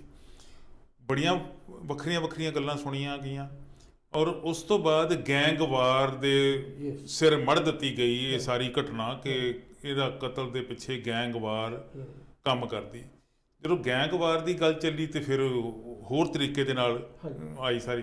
ਹੁਣ ਤੁਸੀਂ ਜਦੋਂ ਇਲੈਕਸ਼ਨਾਂ ਦੇ ਵਿੱਚ ਇਹਨੇ ਸਿੱਧੂ ਮੂਸੇਵਾਲੇ ਨੇ ਕਾਂਗਰਸ ਪਾਰਟੀ ਜੁਆਇਨ ਕੀਤੀ ਸੀ ਤੇ ਕਾਂਗਰਸ ਤੋਂ ਬਿਨਾਂ ਬਾਕੀ ਜਿਹੜੀਆਂ ਧਿਰਾਂ ਚੋਣ ਮੈਦਾਨ ਵਿੱਚ ਸਾਰੀਆਂ ਨੇ ਇਹ ਗੱਲ ਕਹੀ ਕਿ ਇਹ ਗੈਂਗਸਟਰ ਬੰਦੇ ਹੈਗੇ। ਬਿਲਕੁਲ ਬਿਲਕੁਲ, ਇਹ ਨਸ਼ਿਆਂ ਦੀ ਤਸਕਰੀ ਵਾਲੇ ਮਾਮਲੇ 'ਚ ਹੈਗੇ ਆ, ਇਹ ਹਥਿਆਰਾਂ ਦੀ ਗੱਲਾਂ ਕਰਦੇ ਹੈਗੇ, ਇਹਨਾਂ ਦੇ ਗੀਤ ਚੰਗੇ ਨਹੀਂ, ਨੌਜਵਾਨੀ ਨੂੰ ਗੁੰਮਰਾਹ ਕਰਨ ਵਾਲੇ, ਸਾਰੇ ਇਸ ਤਰੀਕੇ ਨਾਲ। ਕਾਂਗਰਸ ਤੋਂ ਬਿਨਾਂ ਬਾਕੀ ਸਾਰਿਆਂ ਨੇ ਵਿੱਚੇ ਆਮ ਆਦਮੀ ਪਾਰਟੀ ਵਿੱਚੇ, ਅਕਾਲੀ ਵਿੱਚੇ, BJP ਵਿੱਚੇ, ਹੋਰ ਸਾਰਿਆਂ ਨੇ ਇਸ ਗੱਲ ਤੇ ਰੌਲਾ ਪਾਇਆ। ਅੱਜ ਹਾਲਾਤ ਬਦਲ ਗਏ, ਸਾਰੇ ਉਹਨਾਂ ਦੇ ਘਰ ਜਾ ਕੇ ਅਫਸੋਸ ਕਰਨ ਵਾਲੇ 'ਚ ਮੋਹਰੀ ਹੈਗੇ ਆ ਤੇ ਨੰਬਰ ਬਣਾਉਣ ਦੀ ਕੋਸ਼ਿਸ਼ ਕਰ ਰਹੇ ਆ। ਔਰ ਇਹ ਮੈਨੂੰ ਦੋ ਗੱਲਾਂ ਜਿਹੜੀਆਂ ਜੀ ਇਹ ਸਾਰੇ ਵਿੱਚੋਂ ਨਹੀਂ ਭੁੱਲ ਰਹੀਆਂ। ਇੱਕ ਤਾਂ ਜਦੋਂ ਸ਼ੁਭਦੀਪ ਸਿੱਧੂ ਜਿਹਨੂੰ ਸਿੱਧੂ ਮੂਸੇਵਾਲੇ ਕਹਿੰਦੇ, ਉਹਦਾ ਸੰਸਕਾਰ ਕਰਨ ਵਾਸਤੇ ਲਿਜਾਇਆ ਜਾ ਰਿਹਾ ਸੀ ਬੋਡੀ ਨੂੰ, ਤੇ ਉਹਨਾਂ ਦੀ ਮਾਂ ਨੇ ਉਹਦੇ ਮੂੰਹ ਦੇ ਉੱਤੇ ਛਾਂ ਕਰਨ ਦੀ ਖਾਤਰ ਆਪਣੀ ਚੁੰਨੀ ਦਾ ਪੱਲਾ ਇਦਾਂ ਖੋਲ ਦਿੱਤਾ। ਬਿਲਕੁਲ, ਬਹੁਤ ਭਾਵੁਕ ਗੱਲ ਹੈ। ਦੂਜੀ ਗੱਲ ਸੀਗੀ ਜੀ ਜਦੋਂ ਉਹਨਾਂ ਦੇ ਬਾਪ ਲੋਕਾਂ ਦਾ ਧੰਨਵਾਦ ਕਰਦਾ ਸੀ ਤੇ ਉਹਨੇ ਆਪਦੇ ਸਿਰ ਤੋਂ ਪਗੜੀ ਲਾਹ ਕੇ ਲੋਕਾਂ ਦਾ ਧੰਨਵਾਦ ਵੀ ਕੀਤਾ ਤੇ ਇਨਸਾਫ ਦੀ ਮੰਗ ਵੀ ਕੀਤੀ। ਸਾਰੀ ਘਟਨਾ ਕਿਵੇਂ ਵਾਪਰੀ, ਕਿਵੇਂ ਨਹੀਂ ਵਾਪਰੀ, ਅਸੀਂ ਬਹੁਤ ਛੋਟੇ ਹਾਂ ਇਸ ਮਾਮਲੇ ਦੇ ਵਿੱਚ। ਏਜੰਸੀਆਂ ਵੀ ਲੱਗੀਆਂ ਹੋਈਆਂ, ਰਾਜਨੀਤਿਕ ਲੋਕ ਵੀ ਆਪਣੇ ਲੈਵਲ 'ਤੇ ਕੋਸ਼ਿਸ਼ਾਂ ਕਰੀ ਜਾਂਦੇ। ਮੈਨੂੰ ਇਹ ਦੋ ਗੱਲਾਂ ਨਹੀਂ ਭੁੱਲਦੀਆਂ। ਮੈਨੂੰ ਉਹਦੇ ਸਿੱਧੂ ਮੂਸੇਵਾਲੇ ਦੇ ਕਿਸੇ ਗੀਤ ਨਾਲ ਕੋਈ ਬਹੁਤਾ ਲਗਾਅ ਨਹੀਂ, ਮੈਂ ਕੋਈ ਬਹੁਤਾ ਚੰਗਾ ਵੀ ਨਹੀਂ ਸਮਝਦਾ ਸੀ ਉਹਦੇ ਗੀਤਾਂ ਨੂੰ, ਮੈਨੂੰ ਕੋਈ ਗੀਤ ਚੇਤੇ ਵੀ ਨਹੀਂ, ਨਾ ਮੈਂ ਬਹੁਤਾ ਕੁਝ ਸੁਣਨ ਲਈ ਉਤਸ਼ਾਹਤ ਹੁੰਦਾ ਸੀ। ਮੈਨੂੰ ਲੱਗਦਾ ਸੀ ਯਾਰ ਜਦੋਂ ਹਥਿਆਰਾਂ ਦੀਆਂ ਗੱਲਾਂ ਕਰਦੇ ਇਹ ਨਹੀਂ ਹੋਣੀਆਂ ਚਾਹੀਦੀਆਂ, ਨਸ਼ਿਆਂ ਦੀਆਂ ਗੱਲਾਂ ਕਰਦੇ ਨਹੀਂ ਹੋਣੀਆਂ ਚਾਹੀਦੀਆਂ, ਮੈਂ ਮੋਟਾ ਜਿਹਾ ਇੱਦਾਂ ਦਾ ਸੋਚਦਾ ਸੀ। ਪਰ ਇਹ ਦੋ ਗੱਲਾਂ ਨੇ ਤਾਂ ਮੈਨੂੰ ਵੀ ਹਿਲਾਤਾ। ਇਹ ਸਾਰੇ ਕੁਛ ਦਾ ਜਿਹੜਾ ਕ੍ਰੈਡਿਟ ਜਾਂ ਡਿਸਕ੍ਰੈਡਿਟ, ਕ੍ਰੈਡਿਟ ਰਾਜਨੀਤਿਕ ਪਾਰਟੀਆਂ ਲੈਣ ਦੀ ਕੋਸ਼ਿਸ਼ ਕਰ ਰਹੀਆਂ। ਭਾਰਤ ਦਾ ਹੋਮ ਮਿਨਿਸਟਰ ਤੱਕ ਜਿਹੜਾ ਵਾ ਉਹ ਉਹਨਾਂ ਦੇ ਪਰਿਵਾਰਕ ਮੈਂਬਰਾਂ ਨੂੰ ਮਿਲਦਾ, ਮਾਂ-ਬਾਪ ਨੂੰ ਵੀ ਮਿਲਦਾ ਤੇ ਕਹਿੰਦਾ ਕਿ ਅਸੀਂ ਇਨਸਾਫ ਦੇਵਾਂਗੇ। ਮੁੱਖ ਮੰਤਰੀ ਸਾਹਿਬ ਉੱਥੇ ਜਾਂਦੇ, ਅਕਾਲੀ ਦਲ ਦੇ ਪ੍ਰਧਾਨ ਉੱਥੇ ਜਾਂਦੇ, ਕਾਂਗਰਸ ਦੇ ਪ੍ਰਧਾਨ ਉੱਥੇ ਜਾਂਦੇ। ਇਹ ਸਾਰਾ ਕੁਛ ਕੀ ਹੈ ਜੀ? ਦੇਖੋ, MP ਸਿੰਘ ਜੀ ਸਿੱਧੂ ਮੂਸੇਵਾਲਾ ਜੀ ਦਾ ਜਦੋਂ ਮਰਡਰ ਹੁੰਦਾ, ਇੱਕਦਮ ਤਕਰੀਬਨ ਦੁਨੀਆ ਦੇ ਵਿੱਚ ਜਿੰਨੇ ਪੰਜਾਬੀ ਬੈਠੇ ਆ ਬੜੀ ਸ਼ੌਕ ਦੀ ਲਹਿਰ ਜਾਂਦੀ ਹੈਗੀ ਆ। ਬਹੁਤ ਦੁੱਖ ਮਨਾਇਆ ਲੋਕਾਂ ਨੇ ਤੇ ਦੁੱਖ ਵਾਲੀ ਗੱਲ ਵੀ ਸੀ। ਮਾਂ ਬਾਪ ਦਾ ਜਿਹੜਾ ਦੁੱਖ ਹੁੰਦਾ ਨਾ ਬੱਚੇ ਦਾ, ਇਹ ਆਮ ਬੰਦਾ ਅੰਡਰਸਟੈਂਡ ਨਹੀਂ ਕਰ ਸਕਦਾ। ਇਹ ਉਹੀ ਦੁੱਖ ਜਾਣ ਸਕਦਾ ਜਿਹਦਾ ਬੱਚਾ ਇਸ ਧਰਤੀ ਤੋਂ ਗਿਆ। ਬਿਲਕੁਲ। ਮੈਂ ਨਾ ਉਹਨਾਂ ਦੇ ਫਾਦਰ ਦੀ ਸਟੇਟਮੈਂਟ ਪੜ੍ਹ ਰਿਹਾ ਸੀ ਕਿ ਮੇਰੇ ਪੁੱਤ ਦਾ ਜੇ ਸਿਵਾ ਠੰਡਾ ਨਹੀਂ ਹੋਇਆ ਤੇ ਰਾਜਨੀਤਿਕ ਬੰਦੇ ਰਾਜਨੀਤਿਕ ਬੰਦਿਆਂ ਨੇ ਇਹ ਕੀ ਕੁਝ ਚਾਲ ਖੇਡਣੀ ਸ਼ੁਰੂ ਕਰਤੀ। ਚਾਲ ਖੇਡਣੀ ਸ਼ੁਰੂ ਕਰ ਦਿੱਤੀ ਕਿ ਇਹ ਸਮਝ ਲਓ ਇੱਕ ਤਰ੍ਹਾਂ ਨਾਲ ਉਹਨਾਂ ਦੀ ਰਿਜੈਕਸ਼ਨ ਸੀਗੀ ਪੋਲੀਟੀਕਲ ਕਲਾਸ। ਬਿਲਕੁਲ। ਬਾਕੀ ਨਾ ਰਾਜਨੀਤਿਕ ਪਾਰਟੀਆਂ ਜਿਹੜੀਆਂ, ਮੇਰਾ ਆਪਣਾ ਇੱਕ ਵਿਸ਼ਵਾਸ ਵੀ ਹੈ ਇਹਦੇ ਤੇ ਮੈਂ ਬਹੁਤ ਦੇਰ ਤੋਂ ਇਹ ਆਬਜ਼ਰਵ ਵੀ ਕਰਦਾ, ਇਹਨਾਂ ਨੂੰ ਦੁੱਖ ਨਹੀਂ ਲੱਗਦਾ ਹੁੰਦਾ। ਇਹਨਾਂ ਨੂੰ ਦੁੱਖ ਜਿਹੜਾ ਨਾ ਆਪਦੇ ਚਸ਼ਮੇ ਦੇ ਤਰੀਕੇ ਦੇ ਨਾਲ ਦੇਖਦੇ ਨੇ। ਇਹਨਾਂ ਦਾ ਗਲਾਸਿਸ ਵੱਖਰੀਆਂ ਨੇ। ਸਭ ਤੋਂ ਪਹਿਲਾਂ ਸਰਦਾਰਾ ਸਿੰਘ ਜੌਹਲ ਜਿਹੜੇ ਨੇ ਵਾਈਸ ਚਾਂਸਲਰ ਨੇ, ਉਹਨਾਂ ਨੇ ਇਹ ਗੱਲ ਕਹਿ ਦਿੱਤੀ ਕਿ ਇਹਨਾਂ ਦੇ ਪਿਤਾ ਜੀ ਨੂੰ ਸੰਗਰੂਰ ਦੀ ਇਲੈਕਸ਼ਨ ਲੜਾਈ ਜਾਵੇ। ਥੋੜੇ ਘੰਟੇ ਬਾਅਦ ਕਾਂਗਰਸ ਦੇ ਪ੍ਰੈਜ਼ੀਡੈਂਟ ਜਿਹੜੇ ਨੇ ਰਾਜਾ ਵੜਿੰਗ ਸਾਹਿਬ, ਉਹਨਾਂ ਨੇ ਇੰਡੋਰਸ ਕਰ ਦਿੱਤਾ। ਥੋੜੀ ਦੇਰ ਬਾਅਦ ਪ੍ਰਤਾਪ ਸਿੰਘ ਜੀ ਬਾਜਵਾ ਜੀ ਨੇ ਇੰਡੋਰਸ ਕਰ ਦਿੱਤਾ। ਉਦੋਂ ਬਾਅਦ ਸਿਚੁਏਸ਼ਨ ਜਿਹੜੀ ਹੈਗੀ ਇੰਨੀ ਟੈਂਸ ਕਰ ਦਿੱਤੀ ਕਿ ਸਾਰਿਆਂ ਨੂੰ ਕਿਹਾ ਜੀ ਇਹਨਾਂ ਨੂੰ ਤੁਸੀਂ ਨਿਰਵਿਰੋਧ। ਕਿਸੇ ਬੰਦੇ ਨੇ ਜਾ ਕੇ ਇਹ ਗੱਲ ਨਹੀਂ ਪੁੱਛੀ ਫਾਦਰ ਸਾਹਿਬ ਨੂੰ, ਉਹਨਾਂ ਨੂੰ, ਉਹਦੇ ਪਿਤਾ ਜੀ ਨੂੰ, ਕਿ ਵੀ ਤੁਹਾਡੇ ਮਨ ਦੀ ਹਾਲਤ ਕੀ ਹੈਗੀ। ਇਹਦਾ ਮਤਲਬ ਕਿ ਜੇ ਇਹ ਭਾਵਨਾਵਾਂ ਤੋਂ ਮਰੇ ਹੋਏ ਲੋਕ ਨੇ, ਇਹਨਾਂ ਦੀਆਂ ਭਾਵਨਾਵਾਂ ਤੋਂ ਮੈਂ ਸਮਝਦਾ ਕਿ ਸ਼ਬਦ ਮੇਰੇ ਕਰੜੇ ਜ਼ਰੂਰ ਨੇ, ਪਰ ਮੈਂ ਸਮਝਦਾ ਕਿ ਇਹ ਦੁੱਖ ਦੀਆਂ ਭਾਵਨਾਵਾਂ ਤੋਂ ਮਰੇ ਹੋਏ ਲੋਕ ਨੇ। ਤੇ ਇਹ ਚਾਹੁੰਦੇ ਨੇ ਕਿ ਜੇ ਮੌਕਾ ਮਿਲਿਆ ਹੈਗਾ ਤਾਂ ਉਸ ਮੌਕੇ ਨੂੰ ਕਿਵੇਂ ਨਾ ਕਿਵੇਂ ਪੋਲੀਟੀਕਲੀ ਇਨਕੈਸ਼ ਕੀਤਾ ਜਾਵੇ। ਇਸ ਕਿਸਮ ਦੀ। ਬਾਕੀ ਤੁਹਾਡੀਆਂ ਜਿਹੜੀਆਂ ਦੋਨੋਂ ਗੱਲਾਂ ਬਹੁਤ ਭਾਵੁਕ ਨੇ। ਮੈਂ ਉਹਨਾਂ ਦੇ ਪਿਤਾ ਜੀ ਦੀ ਇੰਟਰਵਿਊ ਵੀ ਦੇਖ ਰਿਹਾ ਸੀਗਾ, ਉਹਨਾਂ ਨੇ ਦੁਬਾਰਾ ਕਿਹਾ, ਟ੍ਰਿਬਿਊਨ ਦੇ ਵਿੱਚ ਵੀਡੀਓ ਵੀ ਲੱਗਿਆ ਹੈਗਾ ਕਿ ਸਾਨੂੰ ਨਾ ਸਾਡਾ ਦੁੱਖ ਜਿਹੜਾ ਹੈਗਾ ਉਹ ਮਨਾ ਲੈਣ ਦਿਓ। ਸਾਡਾ ਸੋਗ ਵੀ ਨਹੀਂ ਮਨਾਉਣ ਦਿੱਤਾ ਜਾ ਰਿਹਾ। ਸਾਨੂੰ ਤੁਸੀਂ ਭੋਗ ਤੱਕ ਘੱਟੋ ਘੱਟ ਤੁਸੀਂ ਚੁੱਪ ਕਰ ਲਓ। ਤਾਂ ਹੁਣ ਥੋੜੇ ਜਿਹੇ ਲੋਕ ਚੁੱਪ ਹੋਏ ਨੇ। ਭੋਗ 8 ਤਰੀਕ ਨੂੰ ਉਹਨਾਂ ਦਾ ਪੈਣਾ ਹੈਗਾ, ਦੁਨੀਆ ਨੇ ਉੱਥੇ ਜਾਣਾ ਹੈਗਾ, ਪਰ ਲੋਕਾਂ ਨੇ ਨਾ ਉਸ ਪਰਿਵਾਰ ਦੇ ਨਾਲ ਬਹੁਤ ਮੋਢਾ ਦਿੱਤਾ। ਉਹਨਾਂ ਦੇ ਸਮਝ ਲਓ ਕਿ ਦੁੱਖ ਨੂੰ ਪੂਰਾ ਵੰਡਾਉਣ ਦੀ ਕੋਸ਼ਿਸ਼ ਕੀਤੀ ਗਈ ਆ। ਮੈਂ ਦੇਖ ਰਿਹਾ ਸੀ ਕਿ ਛੋਟੇ ਛੋਟੇ ਬੱਚੇ, ਇੱਕ ਫੈਮਿਲੀ ਦਿੱਲੀ ਤੋਂ ਆਈ ਹੋਈ ਸੀ, ਤੇ ਉਹਨਾਂ ਨੂੰ ਪੁੱਛਿਆ, ਉਹ ਕਹਿੰਦੇ ਮੇਰੀ ਬੇਟੀ ਹੈ ਨਾ, ਉਹ ਬਹੁਤ ਅਟੈਚਡ ਸੀ। ਬੱਚੇ ਮੈਂ ਰੋਂਦੇ ਦੇਖੇ ਤਾਂ ਦੁੱਖ ਕਹਿੰਦੇ ਹੁੰਦੇ ਜੇ ਵੰਡ ਲਓ ਤਾਂ ਅੱਧਾ ਹੋ ਜਾਂਦਾ ਹੈ। ਉਸ ਪਰਿਵਾਰ ਦਾ ਜਿਹੜਾ ਦੁੱਖ ਹੈਗਾ ਵੰਡਿਆ ਗਿਆ। ਬਾਕੀ ਇਹ ਆ ਵੀ ਉਹ ਕਿਸ ਕਿਸਮ ਦਾ ਗੀਤਕਾਰ ਸੀ। ਜਿਹੜਾ ਕਲਾਕਾਰ ਹੁੰਦਾ ਨਾ, ਉਹ ਰੱਬ ਵੱਲੋਂ ਨਿਵਾਜਿਆ ਹੁੰਦਾ। ਉਸਨੇ ਜਿਹਨੇ ਰੋਮਾਂਸ ਲਿਖਣਾ ਉਹਨੇ ਰੋਮਾਂਸ ਲਿਖਣਾ, ਜਿਹਨੇ ਵਾਇਲੈਂਸ ਲਿਖਣਾ ਉਹਨੇ ਵਾਇਲੈਂਸ ਲਿਖਣਾ। ਉਹ ਕਲਾਕਾਰ ਉਹਦੇ ਮੁਤਾਬਕ ਜਿਹੜਾ ਕੰਮ ਕਰਦਾ ਹੈਗਾ। ਪਰ ਜੇ ਮਾੜਾ ਲਿਖਦਾ ਵੀ ਸੀ, ਮੈਂ ਇੱਕ ਜ਼ਰੂਰ ਗੱਲ ਸਮਝਦਾ ਹੈਗਾ, ਪਰ ਇਸ ਕਿਸਮ ਦੇ ਨਾਲ ਉਸ ਦੀ ਮੌਤ ਨਹੀਂ ਹੋਣੀ ਚਾਹੀਦੀ। ਬਿਲਕੁਲ, ਇਸ ਗੱਲੋਂ ਨਹੀਂ ਸੀ ਹੋਣੀ ਚਾਹੀਦੀ ਕਿ ਮਾੜਾ ਲਿਖਦਾ ਜਾਂ ਬੰਦੂਕ ਦੀ ਗੱਲ ਕਰਦਾ ਹੈਗਾ। ਠੀਕ ਹੈ ਨਾ, ਅੱਜ ਬੰਦੂਕ ਦੀ ਗੱਲ ਕਰਦਾ ਹੈ ਤੇ ਕੱਲ ਨੂੰ ਅਖਬਾਰ ਦੀ ਵੀ ਕਰ ਸਕਦਾ ਸੀ, ਕਿਤਾਬ ਦੀ ਵੀ ਕਰ ਸਕਦਾ ਸੀ, ਕਿਉਂਕਿ ਹਜੇ ਦੀ ਉਮਰ ਦੇਖੇ ਆਪਾਂ ਬਹੁਤ ਸਾਰੇ ਲੇਖਕ ਦੇਖੇ ਹੈਗੇ ਆ, ਮੋੜ ਕੱਟਦੇ ਵੇਖੇ ਹੈਗੇ, ਮੋੜ ਕੱਟਦੇ ਦੇਖੇ ਬਹੁਤ ਲੇਖਕ ਜਿਹੜੇ ਆ, ਜਿੰਨੇ ਮੈਂ ਦੇਖੇ ਕਿ ਰੈਵੋਲੂਸ਼ਨਰੀ ਸੀਗੇ ਲੇਖਕ, ਉਹ ਲੇਟਰ ਈਅਰਸ ਦੇ ਵਿੱਚ ਬਹੁਤ ਸਮਾਜਿਕ ਗੱਲਾਂ ਲਿਖਣ ਲੱਗ ਗਏ ਸੀਗੇ। ਰੋਮਾਂਸਵਾਦੀ ਰਹੇ ਪਹਿਲਾਂ ਕਈ ਵਾਰੀ, ਰੋਮਾਂਸਵਾਦੀ। ਤੇ 28 ਸਾਲ ਦੀ ਉਮਰ ਵਿੱਚ ਕੁਝ ਨਹੀਂ ਸੀ, ਉਹਨੇ 50 55 60 ਸਾਲ ਤੱਕ ਬਹੁਤ ਕੁਝ ਲਿਖਣਾ ਸੀਗਾ।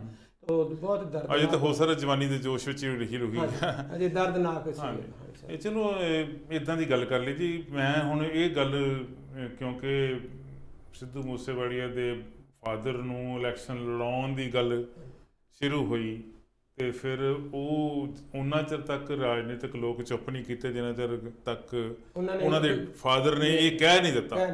ਔਰ ਉਹ ਇਹਨਾਂ ਪੋਲੀਟੀਕਲ ਪਾਰਟੀਆਂ ਦੇ ਬੰਦਿਆਂ ਦੇ ਉੱਤੇ ਚਪੇੜ ਵਾਲੀ ਗੱਲ ਹੈ, ਸਖਤ ਸ਼ਬਦ ਹੈ ਕਿ ਸਖਤ। ਹਾਂ, ਪੁੱਤ ਦਾ ਸੇਵਾ ਠੰਡਾ ਹੋ ਲੈਣਾ। ਚਲੋ ਸੰਗਰੂਰ ਦੀ ਗੱਲ ਹੀ ਕਰ ਲਈਏ ਜੀ। ਸੰਗਰੂਰ ਦੀ ਗੱਲ, 23 ਜੂਨ ਨੂੰ ਵੋਟਾਂ ਪੈਣੀਆਂ ਜੀ, 26 ਜੂਨ ਨੂੰ ਰਿਜ਼ਲਟ ਆਉਣਾ। ਰਿਜ਼ਲਟ ਕੀ ਆਉਂਦਾ ਵਾ ਉਹ ਹੁਣ ਦਿਸਣ ਲੱਗ ਪਿਆ, ਕਾਫੀ ਗੱਲ ਕਲੀਅਰ ਹੋ ਗਈ। ਠੀਕ ਹੈ ਜੀ, ਪਿਛਲੀ ਗੱਲ ਬਾਅਦ ਵੀ ਤੁਹਾਨੂੰ ਦੱਸਦਾ ਸੀ ਕਿ ਮੈਥਡ ਆਫ ਐਲੀਮੀਨੇਸ਼ਨ ਦੇ ਨਾਲ ਗੱਲ ਕਲੀਅਰ ਹੋ ਜਾਣੀ ਹੈ। ਹਾਂਜੀ ਹਾਂਜੀ, ਇਹ ਜਿਹੜੀ ਜੀ ਇਲੈਕਸ਼ਨ ਹੋ ਰਹੀ ਹੈ ਤੇ ਲੱਗਦਾ ਸੀਗਾ ਸਭ ਤੋਂ ਪਹਿਲਾਂ ਅਨਾਉਂਸਮੈਂਟ ਕੀਤੀ ਜੀ ਸਿਮਰਨਜੀਤ ਸਿੰਘ ਮਾਨ ਹੋਰਾਂ ਨੇ ਕਿ ਮੈਂ ਕੈਂਡੀਡੇਟ। ਬਿਲਕੁਲ ਠੀਕ ਗੱਲ ਹੈ, ਉਹਨਾਂ ਨੇ ਏਰੀਆ ਸਾਰਾ। ਹਾਂਜੀ, ਉਹਨਾਂ ਨੇ ਇਮੋਸ਼ਨਲੀ ਵੀ ਜਿਹੜਾ ਹਮਦਰਦੀ ਲੈਣ ਦੀ ਕੋਸ਼ਿਸ਼ ਕੀਤੀ। ਹਮਦਰਦੀ ਪਤਾ ਨਹੀਂ ਮਿਲੂ ਕਿ ਨਹੀਂ ਮਿਲੂ। ਉਹਨਾਂ ਨੇ ਕਿਹਾ ਕਿ ਦੀਪ ਸਿੱਧੂ ਮੈਨੂੰ ਛੱਡ ਕੇ ਚਲਾ ਗਿਆ, ਜਿਹੜਾ ਮੇਰੇ ਨਾਲ ਖਲੋਤਾ ਸੀ ਤੇ ਮੈਨੂੰ ਉਹਦੇ ਚੋਂ ਸਿੱਖ ਕੌਮ ਦਾ ਭਵਿੱਖ ਨਜ਼ਰ ਆਉਂਦਾ ਸੀ। ਉਦੋਂ ਬਾਅਦ ਕਹਿੰਦਾ ਤੂੰ ਮੈਨੂੰ ਇਹਨੂੰ ਮੂਸੇਵਾਲੀਆ, ਸਿੱਧੂ ਮੂਸੇਵਾਲੀ ਨੂੰ ਕਿਹਾ ਕਿ ਤੂੰ ਮੈਨੂੰ ਬਾਪ ਕਹਿੰਦਾ ਸੀ, ਬਾਬਾ ਕਹਿੰਦਾ ਸੀ, ਤੇ ਮੈਨੂੰ ਹੁਣ ਹੌਸਲਾ ਹੋਇਆ ਸੀ ਥੋੜਾ ਜਿਹਾ, ਤੇ ਹੁਣ ਤੂੰ ਛੱਡ ਕੇ ਮੈਨੂੰ ਚਲਾ ਗਿਆ। ਮੈਨੂੰ ਲੱਗਦਾ ਵੀ ਇਹਦੇ ਵਿੱਚ ਉਹਨਾਂ ਦੀ ਭਾਵੁਕਤਾ ਵੀ ਹੋ ਸਕਦੀ ਹੈ ਤੇ ਰਾਜਨੀਤਿਕਤਾ ਜ਼ਿਆਦਾ ਲੱਗਦੀ ਮੈਨੂੰ। ਜਦੋਂ ਉਹਨਾਂ ਨੇ ਅਨਾਊਂਸ ਕਰ ਦਿੱਤਾ ਤੇ ਫਿਰ ਇਹ ਲੱਗਣ ਲੱਗ ਪਿਆ ਕਿ ਕਿਤੇ ਸਾਰੇ ਅਕਾਲੀ ਇਕੱਠੇ ਹੋ ਜਾਣ, ਇਕੱਠੇ ਹੋ ਕੇ ਸਿਮਰਨਜੀਤ ਸਿੰਘ ਮਾਨ ਨੂੰ ਹੀ ਬਣਾ ਦੇਣ, ਕਿਉਂਕਿ ਥੋੜ੍ਹੇ ਚਿਰ ਪਹਿਲਾਂ ਹੀ ਅਕਾਲ ਤਖ਼ਤ ਸਾਹਿਬ ਦੇ ਜਥੇਦਾਰ ਦੇ ਕਹਿਣ ਤੇ ਸ਼੍ਰੋਮਣੀ ਕਮੇਟੀ ਨੇ ਇੱਕ ਮੀਟਿੰਗ ਸੱਦੀ ਸੀ, ਜਿਹਦੇ 'ਚ ਸਿਮਰਨਜੀਤ ਸਿੰਘ ਮਾਨ ਸਮੇਤ ਸਾਰੀਆਂ ਅਕਾਲੀ ਧਿਰਾਂ ਜਿਹੜੀਆਂ ਕਦੀ ਨਾ ਕਦੀ ਅਕਾਲੀ ਦਲ ਦੀ ਮੁੱਖ ਧਾਰਾ ਵਿੱਚ ਰਹੀਆਂ, ਉਹ ਸਾਰੇ ਉੱਥੇ ਆਏ ਸੀਗੇ। ਤੇ ਲੱਗਦਾ ਸੀਗਾ ਵੀ ਇਹ ਸ਼ਾਇਦ ਨਵਾਂ ਮਾਹੌਲ ਸਿਰਜਣਾ ਸ਼ੁਰੂ ਹੋ ਰਿਹਾ। ਤੇ ਉਹ ਇੱਦਾਂ ਦੀ ਵੀ ਖਬਰ ਆ ਗਈ ਕਿ ਸ਼੍ਰੋਮਣੀ ਅਕਾਲੀ ਦਲ ਨੇ ਫੈਸਲਾ ਕਰ ਲਿਆ ਕਿ ਯੂਨਾਨੀਮਸਲੀ ਸਾਡੇ ਕੈਂਡੀਡੇਟ ਜਿਹੜੇ ਆ ਉਹ ਸਿਮਰਨਜੀਤ ਸਿੰਘ ਮਾਨ ਹੀ ਹੋਣਗੇ। ਪਰ ਇੱਕਦਮ ਪਲਟਾ ਵੱਜ ਗਿਆ ਜੀ। ਉਹ ਬਲਵੰਤ ਸਿੰਘ ਰਾਜੋਆਣਾ ਦੀ ਭੈਣ ਨੂੰ ਪਹਿਲਾਂ ਕਿਹਾ ਗਿਆ ਕਿ ਤੁਸੀਂ ਇਲੈਕਸ਼ਨ ਲੜੋ, ਕਹਿੰਦੇ ਮੈਂ ਆਪਣੇ ਭਰਾ ਨੂੰ ਪੁੱਛ ਕੇ ਦੱਸੂ। ਜਦੋਂ ਭਰਾ ਨੂੰ ਪੁੱਛ ਕੇ ਦੱਸਿਆ ਤੇ ਕਹਿੰਦੇ ਸਾਡੇ ਕੈਂਡੀਡੇਟ ਤੁਸੀਂ ਹੈਗੇ। ਬੜੀ ਨਾ ਇੰਟਰਸਟਿੰਗ ਗੱਲ ਹੈ, ਸਾਰੀ ਕਹਾਣੀ ਇੰਟਰਸਟਿੰਗ ਹੈ ਸੰਗਰੂਰ ਦੀ ਜ਼ਿਮਨੀ ਚੋਣ ਦੀ। ਜਦੋਂ ਸੰਗਰੂਰ ਦੀ ਜ਼ਿਮਨੀ ਚੋਣ ਅਨਾਉਂਸ ਹੋਈ ਸੀ, ਸਭ ਤੋਂ ਪਹਿਲਾਂ ਨਾਮ ਇਹ ਆਇਆ ਸੀਗਾ ਕਿ ਇਹਨਾਂ ਦੇ ਭਗਵੰਤ ਮਾਨ ਜੀ ਚੀਫ ਮਿਨਿਸਟਰ, ਉਹਨਾਂ ਦੀ ਸਿਸਟਰ ਭੈਣ ਉਹਨਾਂ ਦੀ, ਉਹਦੇ ਬਹੁਤ ਇਸ਼ਤਿਹਾਰ ਲੱਗ ਗਏ ਸੀ, ਬੜੀ ਚਰਚਾ ਸ਼ੁਰੂ ਹੋ ਗਈ ਸੀਗੀ। ਉਸ ਤੋਂ ਬਾਅਦ ਇਹ ਜਿਹੜੀ ਤੁਸੀਂ ਜ਼ਿਕਰ ਕੀਤੀ ਹੈਗੀ ਆ ਕਿ ਬੰਦੀ ਸਿੰਘਾਂ ਦੀ ਨੂੰ ਛੁਡਵਾਉਣ ਵਾਸਤੇ ਉਹ ਮੀਟਿੰਗ ਸੀਗੀ। ਤੇ ਬੰਦੀ ਸਿੰਘਾਂ ਨੂੰ ਛੁਡਵਾਉਣ ਵਾਸਤੇ ਕੋਈ ਮੈਂਬਰ ਪਾਰਲੀਮੈਂਟ ਹੋਣਾ ਤਾਂ ਕੋਈ ਜ਼ਰੂਰੀ ਨਹੀਂ ਹੁੰਦਾ, ਇਹ ਤਾਂ ਕਿਤੇ ਨਹੀਂ ਲਿਖਿਆ। ਕਿਉਂਕਿ ਇੱਕ ਮੂਵਮੈਂਟ ਚਲਾਈ ਜਾ ਸਕਦੀ ਨਹੀਂ, ਤਾਂ ਸਾਰੇ ਮੈਂਬਰ ਪਾਰਲੀਮੈਂਟ ਰਹਿ ਚੁੱਕੇ ਨੇ, ਕੌਣ ਨਹੀਂ ਰਹਿ ਚੁੱਕਿਆ। ਜੇ ਇਹ ਗੱਲ ਕਹੀਏ ਵਾਰੀ ਇਹ 10 ਜਿਹੜੇ ਬੰਦੇ ਬੈਠੇ ਸੀਗੇ ਸਾਰੇ ਮੈਂਬਰ ਪਾਰਲੀਮੈਂਟ ਰਹਿ, ਕੋਈ ਲੋਕ ਸਭਾ ਚ, ਕੋਈ ਰਾਜ ਸਭਾ ਚ, ਕੋਈ ਡਿਪਟੀ ਚੀਫ ਮਿਨਿਸਟਰ ਰਹਿ ਚੁੱਕੇ ਉੱਥੇ, ਕੋਈ ਦਿੱਲੀ ਗੁਰਦੁਆਰਾ ਪ੍ਰਬੰਧਕ ਕਮੇਟੀ ਦੇ ਪ੍ਰਧਾਨ ਸੀਗੇ ਉੱਥੇ, ਸਾਰੇ ਅਹੁਦੇਦਾਰ ਸੀ। ਪਰ ਇਹ ਕਿਹੜੇ ਕਾਨੂੰਨ 'ਚ ਲਿਖਿਆ ਸੀਗਾ ਕਿ ਮੈਂਬਰ ਪਾਰਲੀਮੈਂਟ ਪਹਿਲਾਂ ਬਣੋ ਤੇ ਫਿਰ ਤੁਸੀਂ ਬੰਦੀ ਸਿੰਘਾਂ ਦੀ ਰਿਹਾਈ ਕਰੋ। ਇਹ ਲੋਕਾਂ ਨੂੰ ਇੱਕ ਨਾਲ ਗੁੰਮਰਾਹ ਕਰਨ ਵਾਲੀ, ਬਿਲਕੁਲ ਠੀਕ। ਉੱਥੇ ਇਹਨਾਂ ਦੀ ਮਜਬੂਰੀ ਸੀ, ਕਿਉਂਕਿ ਅਕਾਲ ਤਖ਼ਤ ਦੇ ਜਥੇਦਾਰ ਸਾਹਿਬ ਨੇ ਕਿਹਾ ਸੀਗਾ ਵੀ ਤੁਸੀਂ ਸਾਰੇ ਇਕੱਠੇ ਹੋ ਜਾਓ ਤੇ ਤੁਸੀਂ ਇਕੱਠੇ ਹੋ ਕੇ, ਉਦੋਂ ਆ ਘਟਨਾਵਾਂ ਨਹੀਂ ਵਾਪਰੀਆਂ। ਜਿਹੜਾ ਨਾਂ ਆਉਂਦਾ ਉਹ ਪਿੱਛੇ ਰਹਿ ਜਾਂਦਾ, ਉਹਨੇ ਪਿੱਛੇ ਰਹਿ ਜਾਣਾ। ਰਹੀ ਗੱਲ ਸਿਮਰਜੀਤ ਸਿੰਘ ਮਾਨ ਜੀ ਹਮੇਸ਼ਾ ਟਫ ਸਟੈਂਡ ਲੈਂਦੇ ਆ, ਉੱਥੇ ਵੀ ਇਹਨਾਂ ਨੇ ਥੋੜਾ ਜਿਹਾ ਟਫ ਸਟੈਂਡ ਲਿਆ ਸੀ। ਅਕਾਲੀ ਦਲ ਕੋਲ ਤਾਂ ਤੁਹਾਨੂੰ ਮੈਂ ਯਾਦ ਹੋਣਾ ਕਿ ਲਾਸਟ ਟਾਈਮ ਦੱਸੀ ਸੀ ਗੱਲ ਕਿ ਅਕਾਲੀ ਦਲ ਦੇ ਵਿੱਚੋਂ ਤਾਂ ਕੋਈ ਲੜਨ ਨੂੰ ਤਿਆਰ ਹੀ ਨਹੀਂ। ਅਕਾਲੀ ਦਲ ਦੇ ਵਿੱਚੋਂ ਕੋਈ ਸੀਨੀਅਰ ਲੀਡਰ ਆ ਕੇ ਉੱਥੇ ਲੜਨ ਨੂੰ ਤਿਆਰ ਨਹੀਂ, ਹੁਣ ਤੱਕ ਵੀ ਨਹੀਂ ਤਿਆਰ। ਹਾਂਜੀ, ਕਾਂਗਰਸ ਦੇ ਵਿੱਚੋਂ ਕੋਈ ਸੀਨੀਅਰ ਲੀਡਰ ਆ ਕੇ ਉੱਥੇ ਲੜਨ ਨੂੰ ਤਿਆਰ ਨਹੀਂ। ਤਾਂ ਸਥਿਤੀ ਇਸ ਕਿਸਮ ਦੀ ਇੰਟਰਸਟਿੰਗ ਹੋ ਗਈ ਕਿ ਅਕਾਲੀ ਦਲ ਨੇ ਕੱਲ ਫੈਸਲਾ ਕਰ ਲਿਆ ਕਿ ਜੀ ਉਹਨਾਂ ਦੀ ਥਾਂ ਤੇ ਕਮਲਦੀਪ ਕੌਰ ਵੀ ਜਿਹੜੇ ਕਿ ਰਾਜੋਆਣਾ ਸਾਹਿਬ ਦੇ ਸਿਸਟਰ ਨੇ। ਦੇਖੋ ਉਹ ਵੀ ਇਹ ਗੱਲ ਕਹੀ ਜਾਂਦੇ ਨੇ, ਪਤਾ ਨਹੀਂ ਉਹਨਾਂ ਨੂੰ ਪੋਲੀਟਿਕਸ ਦੀ ਸਮਝ ਨਹੀਂ ਹੈਗੀ ਕਿ ਜੇ ਮੈਂ ਮੈਂਬਰ ਪਾਰਲੀਮੈਂਟ ਬਣੂ ਤਾਂ ਮੈਂ ਬੰਦੀ ਸਿੰਘਾਂ ਦੀ ਰਿਹਾਈ ਕਰਾ ਲੂੰ। ਮੈਨੂੰ ਇਹ ਗੱਲ ਮੈਂ ਚਾਹੁੰਦਾ ਕਿ ਉਹ ਐਕਸਪਲੇਨ ਕਰਨ ਕਿ ਇੱਕ ਮੈਂਬਰ ਪਾਰਲੀਮੈਂਟ ਪੰਜਾਬ ਵਿੱਚੋਂ ਜਾ ਕੇ ਅਕਾਲੀ ਦਲ ਦਾ ਕਿੱਦਾਂ ਕਰਾ ਦੂ, ਇਹ ਬੰਦੀ ਸਿੰਘਾਂ ਦੀ ਰਿਹਾਈ ਕਿਵੇਂ ਹੋ ਜੂਗੀ। ਜਿਹੜਾ ਇਹ ਏਜੰਡਾ ਤੇ ਇਲੈਕਸ਼ਨ ਆਪਸ ਚ ਮੈਚ ਨਹੀਂ ਕਰਦੀ। ਆਫਟਰ ਤੁਸੀਂ ਲੋਕਾਂ ਕੋਲੇ ਜਾਣਾ ਤੇ ਲੋਕਾਂ ਨੂੰ ਜੇ ਤੁਸੀਂ ਕਹੋਗੇ, ਉਹਨਾਂ ਤੋਂ 2-4 ਹੋਰ ਏਜੰਡੇ ਵੀ ਪੁੱਛੇ, ਕਹਿੰਦੇ ਨਹੀਂ ਇਹ ਮੇਨ ਏਜੰਡਾ ਹੈ। ਇਹ ਬਿਲਕੁਲ ਜਿਹੜਾ ਨਾ ਬੇਇਨਸਾਫੀ ਹੋਈ ਆ, ਇਹਦੀ ਤਾਂ ਕੋਈ ਦੋਰਾਵਾ ਨਹੀਂ। ਪਰ ਨਾ ਬੇਇਨਸਾਫੀ ਨੂੰ ਜੇ ਤੁਸੀਂ ਕਹੋ ਮੈਂਬਰ ਪਾਰਲੀਮੈਂਟ ਬਣ ਕੇ ਤੇ ਇਹ ਤੁਸੀਂ ਕਰ ਸਕੋਗੇ, ਬੇਸਿਕ ਨੈਸੈਸਿਟੀ ਹੈ ਇਹ, ਇਦਾਂ ਦੀ ਗੱਲ ਕੋਈ ਨਹੀਂ।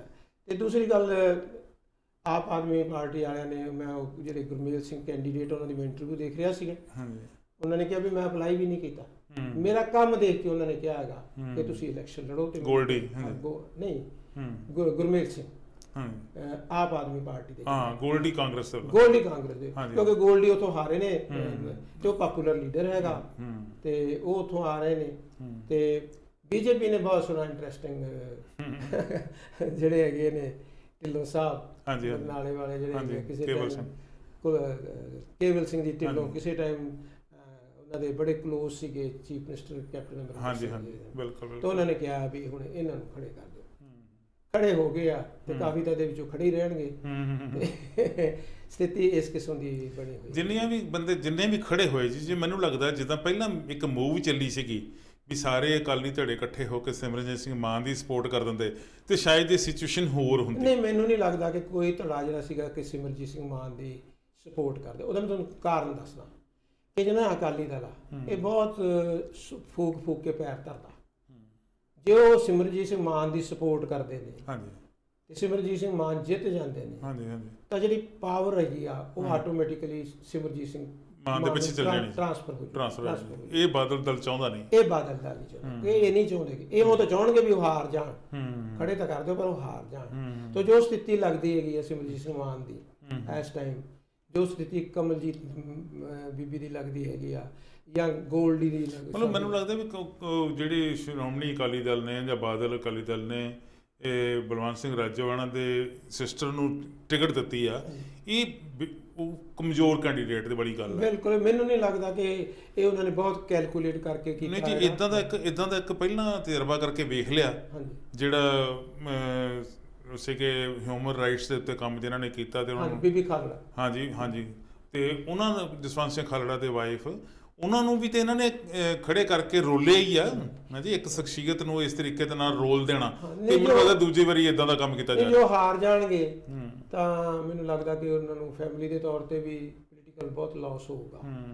ਤੋ ਇਹ ਠੀਕ ਆ ਕਿ ਪੋਲੀਟੀਕਲ ਪਾਰਟੀਆਂ ਨੇ ਆਪਦੇ ਦਾਅ ਪੇਚ ਖੇਡਣੇ ਹੁੰਦੇ ਹੈਗੇ ਆ ਕਿ ਜਿੱਥੇ ਹਾਰਦਾ ਹੁੰਦਾ ਬੰਦਾ ਤੇ ਉੱਥੇ ਕਹਿੰਦਾ, ਉਹ ਬੀਬੀ ਟਿਕਟ ਮੰਗ ਰਹੇ ਸੀ, ਉਹ ਕਹਿੰਦੇ ਸੀ ਮੈਂ ਅਕਾਲੀ ਦਲ ਟਿਕਟ ਦਿਓ ਤਾਂ ਮੈਂ ਲੜੂ। ਤਾਂ ਉਹਨਾਂ ਨੇ ਅਕਾਲੀ ਦਲ ਤੇ BSP ਨੇ ਰਲ ਕੇ ਉਹਨਾਂ ਨੂੰ ਟਿਕਟ ਦੇ ਦਿੱਤੀ। ਤੇ ਜਦੋਂ ਮੈਂ ਦੇਖ ਰਿਹਾ ਸੀਗਾ ਉਹਦੇ ਉੱਥੇ ਸਰਦਾਰ ਸੁਖਬੀਰ ਸਿੰਘ ਜੀ ਬਾਦਲ ਹਾਜ਼ਰ ਨਹੀਂ ਸੀਗੇ, ਉੱਥੇ 5-4 ਸੀਨੀਅਰ ਵਿਰਸਾ ਸਿੰਘ ਜੀ ਵਲਟੋਹਾ ਤੇ 2-3 ਹੋਰ ਸੀਗੇ, ਵਿਰਸਾ ਸਿੰਘ ਵਲਟੋਹਾ, ਉਹ 3-4 ਉਹਨਾਂ ਨੂੰ ਨਵਾਜ਼ ਰਹੇ ਸੀਗੇ ਉਹਨਾਂ ਦੇ ਪੇਪਰਸ ਵਾਸਤੇ। ਹਾਂਜੀ ਤਾਂ ਕਿੰਨੀ ਕੁ ਸਪੋਰਟ ਕਰਨਗੇ ਤਾਂ ਆਉਣ ਵਾਲੇ ਸਮੇਂ ਦੇ ਵਿੱਚ ਪਤਾ ਲੱਗੂਗਾ। ਤਾਂ ਕੋਈ ਵੇਵ ਨਹੀਂ ਹੈਗੀ, ਵੇਵ ਨਹੀਂ ਹੈ ਕਿ ਬੰਦੀ ਸਿੰਘਾਂ ਦਾ ਨਾ ਬਹੁਤ ਹੀ ਜਿਹਨੂੰ ਕਹਿੰਦੇ ਸੈਂਸਿਟਿਵ ਇਸ਼ੂ ਹੈਗਾ, ਇਹਦੇ ਉੱਪਰ ਵਕੀਲ ਇਕੱਠੇ ਕਰਕੇ ਪ੍ਰੋਪਰ ਲੜਾਈ ਲੜਨੀ। ਬਿਲਕੁਲ, ਕਾਨੂੰਨੀ ਲੜਾਈ ਜਿਹੜੀ ਆ ਉਹ ਲੜਨੀ ਚਾਹੀਦੀ। ਇਹ ਅਨਟਿਲ ਅਨਲੈਸ ਮੈਨੂੰ ਲੱਗਦਾ ਕਿ ਜਿੰਨਾ ਚਿਰ ਤੁਸੀਂ ਸੈਂਟਰਲ ਗਵਰਨਮੈਂਟ ਨੂੰ ਕਨਵਿੰਸ ਨਹੀਂ ਕਰ ਲੈਂਦੇ ਤੇ ਸੈਂਟਰਲ ਗਵਰਨਮੈਂਟ ਨੂੰ ਤੁਸੀਂ ਕਨਵਿੰਸ BJP ਦੇ ਥਰੂ ਕਰੋਗੇ ਵੀ ਇਹਨਾਂ ਨੂੰ ਛੱਡੋ, ਨਵਾਂ ਕਾਨੂੰਨ ਬਣਾਓ, ਜੇ ਇਹਨਾਂ ਦੀਆਂ ਕੋਈ ਕਾਨੂੰਨੀ ਰਚਨਾ ਉਹਦੇ ਵਿੱਚ ਸੋਧਾਂ ਕਰੋ ਤੁਸੀਂ। ਤੇ ਜੇ ਤੁਸੀਂ ਕਹੋ ਬਾਹਰੋਂ ਜਾ ਕੇ ਤੇ ਤੁਸੀਂ ਛਡਾ ਨਹੀਂ ਜੀ, ਮੈਂ ਤਾਂ ਇਸ ਗੱਲ ਦੀ ਵੀ ਹੱਕ ਚਾਹਾਂ ਜੇ ਅਕਾਲੀ ਦਲ ਇਸ ਗੱਲ ਦਾ ਝੰਡਾ ਬੁਲੰਦ ਕਰਦੇ ਕਿ ਅਸੀਂ ਸਾਰਾ ਪੰਜਾਬ ਜਾਮ ਕਰ ਦਾਂਗੇ, ਨਹੀਂ ਤੇ ਰਿਹਾ ਕਰੋ, ਸ਼ਾਇਦ ਲੋਕੀ ਨਾਲ ਤੁਰ ਪੈਂਦੇ ਜਾਂ ਤੁਰਦੇ, ਥੋੜੇ ਬੁਰੇ ਤੁਰਦੇ। ਪਰ ਜੇ ਤੁਸੀਂ ਸੋਚੋ ਜੀ ਅਸੀਂ ਪਾਰਲੀਮੈਂਟ ਦੀ ਇਲੈਕਸ਼ਨ ਜਿੱਤ ਕੇ ਰਿਹਾ ਕਰਵਾ ਲਾਂਗੇ ਤਾਂ ਨਹੀਂ, ਉਹ ਇਹਨਾਂ ਦਾ ਜਿਵੇਂ ਕਹਿੰਦੇ ਹੁੰਦੇ ਆ ਵਿਸ਼ਫੁਲ ਥਿੰਕਿੰਗ। ਸਾਰੀਆਂ ਰਾਜਨੀਤਿਕ ਪਾਰਟੀਆਂ ਦਾ ਇਹ ਹਾਲ ਹੈ ਜੀ। ਪੰਜਾਬ ਵਿੱਚ ਜਿਹੜੀ ਕਾਂਗਰਸ ਦਾ ਹਾਲ ਸਭ ਤੋਂ ਜ਼ਿਆਦਾ ਮਾੜਾ ਮੈਨੂੰ ਲੱਗਣ ਡਿਆ। ਤੁਹਾਡੇ ਕੀ ਲੱਗਦਾ ਜੀ ਵੀ ਕੁਛ ਤਾਂ ਆਮ ਆਦਮੀ ਪਾਰਟੀ ਦੇ ਇੱਕ ਸੀਨੀਅਰ ਬੁਲਾਰੇ ਨੇ ਇਹ ਬਿਆਨ ਦਿੱਤਾ, ਕਮੈਂਟ ਦਿੱਤੇ ਹੈਗੇ ਕਿ ਕਾਂਗਰਸ ਦਾ ਕੂੜਾ ਜਿਹੜਾ ਉਹ BJP 'ਚ ਜਿਹੜੀ ਆ ਉਹ ਇਕੱਠਾ ਕਰੀ ਜਾਂਦੀ। ਝਾੜੂ ਤਾਂ ਉਹਨਾਂ ਦੇ ਹੱਥ ਵਿੱਚ ਸੀਗਾ ਤੇ ਵਰਤ ਗਈ ਝਾੜੂ BJP। ਕਾਂਗਰਸ ਦੇ 5-5 7-7 ਬੰਦੇ ਇਕੱਲੇ ਕਾਂਗਰਸ ਦੇ ਨਹੀਂ, ਹੁਣ ਤਾਂ ਅਕਾਲੀਆਂ ਦੇ ਵੀ ਨਾਲ। ਇਹ BJP 'ਚ ਕੀ ਸੋਚ ਕੇ ਜਾ ਰਿਹਾ? ਕੀ ਉਹਨਾਂ ਨੂੰ ਕਾਂਗਰਸ ਵਿੱਚ ਆਪਣਾ ਫਿਊਚਰ ਨਜ਼ਰ ਨਹੀਂ ਆ ਰਿਹਾ? ਅਕਾਲੀ ਦਲ ਵਿੱਚ ਆਪਣਾ ਫਿਊਚਰ ਨਜ਼ਰ ਨਹੀਂ ਆ ਰਿਹਾ? ਲੱਗਦਾ ਕਿ ਕੱਲ ਨੂੰ ਅਲਟੀਮੇਟਲੀ ਮੋਦੀ ਸਾਹਿਬ ਦੀ ਪਾਰਟੀ ਜਾਂ ਮੋਦੀ ਸਾਹਿਬ ਨੇ ਜਿੱਤੀ ਜਾਣਾ ਤੇ ਅਸੀਂ ਹੋਰ ਜਿਹੜੇ ਕੋਈ ਪੁੱਠੇ ਸਿੱਧੇ ਕੰਮ ਕੀਤੇ ਹੋਏ ਆਪਦੇ ਰਾਜਨੀਤਿਕ ਸਫ਼ਰ ਵਿੱਚ ਤੇ ਉਹ ਨਪੀੜੇ ਜਾਵਾਂਗੇ, ਬਿਹਤਰ ਹੈ ਉਹਨਾਂ ਦੀ ਚਰਨੀ ਲੱਗ ਜਾਈਏ। ਮੈਂ ਨਾ ਕਿਸੇ ਦੋਸਤ ਦੇ ਨਾਲ ਗੱਲ ਕਰ ਰਿਹਾ ਸੀ, ਉਹਨੇ ਮੈਨੂੰ ਬੜੀ ਇੰਟਰਸਟਿੰਗ ਜੀ ਇਨਫੋਰਮੇਸ਼ਨ ਹੈ, ਮੇ ਬੀ ਟਰੂ ਔਰ ਫਾਲਸ। ਉਹ ਕਹਿੰਦਾ ਵੀ ਜਿਹੜੀ ਮਾਨ ਸਰਕਾਰ ਹੈ ਪੰਜਾਬ ਦੀ, ਉਹ ਇਹਨਾਂ ਸਾਰਿਆਂ ਦੀਆਂ ਫਾਈਲਾਂ ਖੋਲ੍ਹੀ ਬੈਠੇ ਆ ਤੇ ਉਹ ਫਾਈਲਾਂ ਦੇ ਵਿੱਚੋਂ ਜੇ ਬਚ ਸਕਦੇ ਨੇ ਤਾਂ BJP 'ਚ ਹੀ ਬਚ ਸਕਦੇ ਨੇ। ਉਹ ਸ਼ਾਇਦ BJP ਨਾਲ ਸਿੱਧਾ ਪੰਗਾ ਨਾ ਲਵੇ, BJP ਨਾਲ ਸਿੱਧਾ ਪੰਗਾ ਨਾ ਲਵੇ। ਉਹ ਬੰਦੇ ਜਿਹੜੇ ਹੈਗੇ ਆ ਥੋੜ੍ਹਾ ਜਿਹਾ ਸੌਫਟ ਕਾਰਨਰ ਹੋ ਜਾਊਗਾ, ਕਿਉਂਕਿ ਮਾਨ ਸਾਹਿਬ ਨੇ ਵੀ BJP ਤੋਂ ਉੱਪਰੋਂ ਮਦਦ ਲੈ ਕੇ ਪੰਜਾਬ ਦੀ ਸਰਕਾਰ ਚਲਾਉਣੀ ਹੈਗੀ ਹੈ। ਪਰ ਨਾ ਜਿਸ ਢੰਗ ਨਾਲ ਜਾਖੜ ਸਾਹਿਬ ਗਏ ਨੇ, ਜਿਸ ਢੰਗ ਨਾਲ ਵੇਰਕਾ ਸਾਹਿਬ ਗਏ ਨੇ, ਕਾਂਗੜ ਸਾਹਿਬ ਗਏ ਨੇ, ਬਲਬੀਰ ਸਿੰਘ ਸਿੱਧੂ ਗਏ ਨੇ, ਇਹ ਇੱਕ ਨਾ ਮੈਨੂੰ ਲੱਗਦਾ ਡਿਜ਼ਾਈਨ ਦੇ ਤਹਿਤ ਗਏ। ਗਰੁੱਪ ਵੀ ਇੱਕੋ ਹੀ ਸੀ, ਸਾਰਾ ਗਰੁੱਪ ਇੱਕੋ ਸੀਗਾ। ਤਾਂ ਇਹਨਾਂ ਨੂੰ ਸਪੋਰਟ ਹੈਗੀ ਆ ਪੰਜਾਬ ਲੋਕ ਕਾਂਗਰਸ ਦੇ ਪ੍ਰਧਾਨ ਜਿਹੜੇ ਨੇ ਕੈਪਟਨ ਸਾਹਿਬ ਦੀ, ਕਿਉਂਕਿ ਉਹਨਾਂ ਨੂੰ ਲੱਗਦਾ ਵੀ ਹੁਣ ਮੇਰੀ ਤਾਂ ਪ੍ਰਧਾਨਗੀ ਖਤਮ ਹੈ ਤਾਂ ਮੈਂ ਆਪਣੇ ਬੰਦੇ ਕਿਤੇ ਨਾ ਕਿਤੇ ਐਡਜਸਟ ਇਕੱਠੇ ਕਰ ਲਿਆ। ਤਾਂ 5 ਬੰਦੇ ਉਹਦੇ 'ਚ ਗਏ ਨੇ।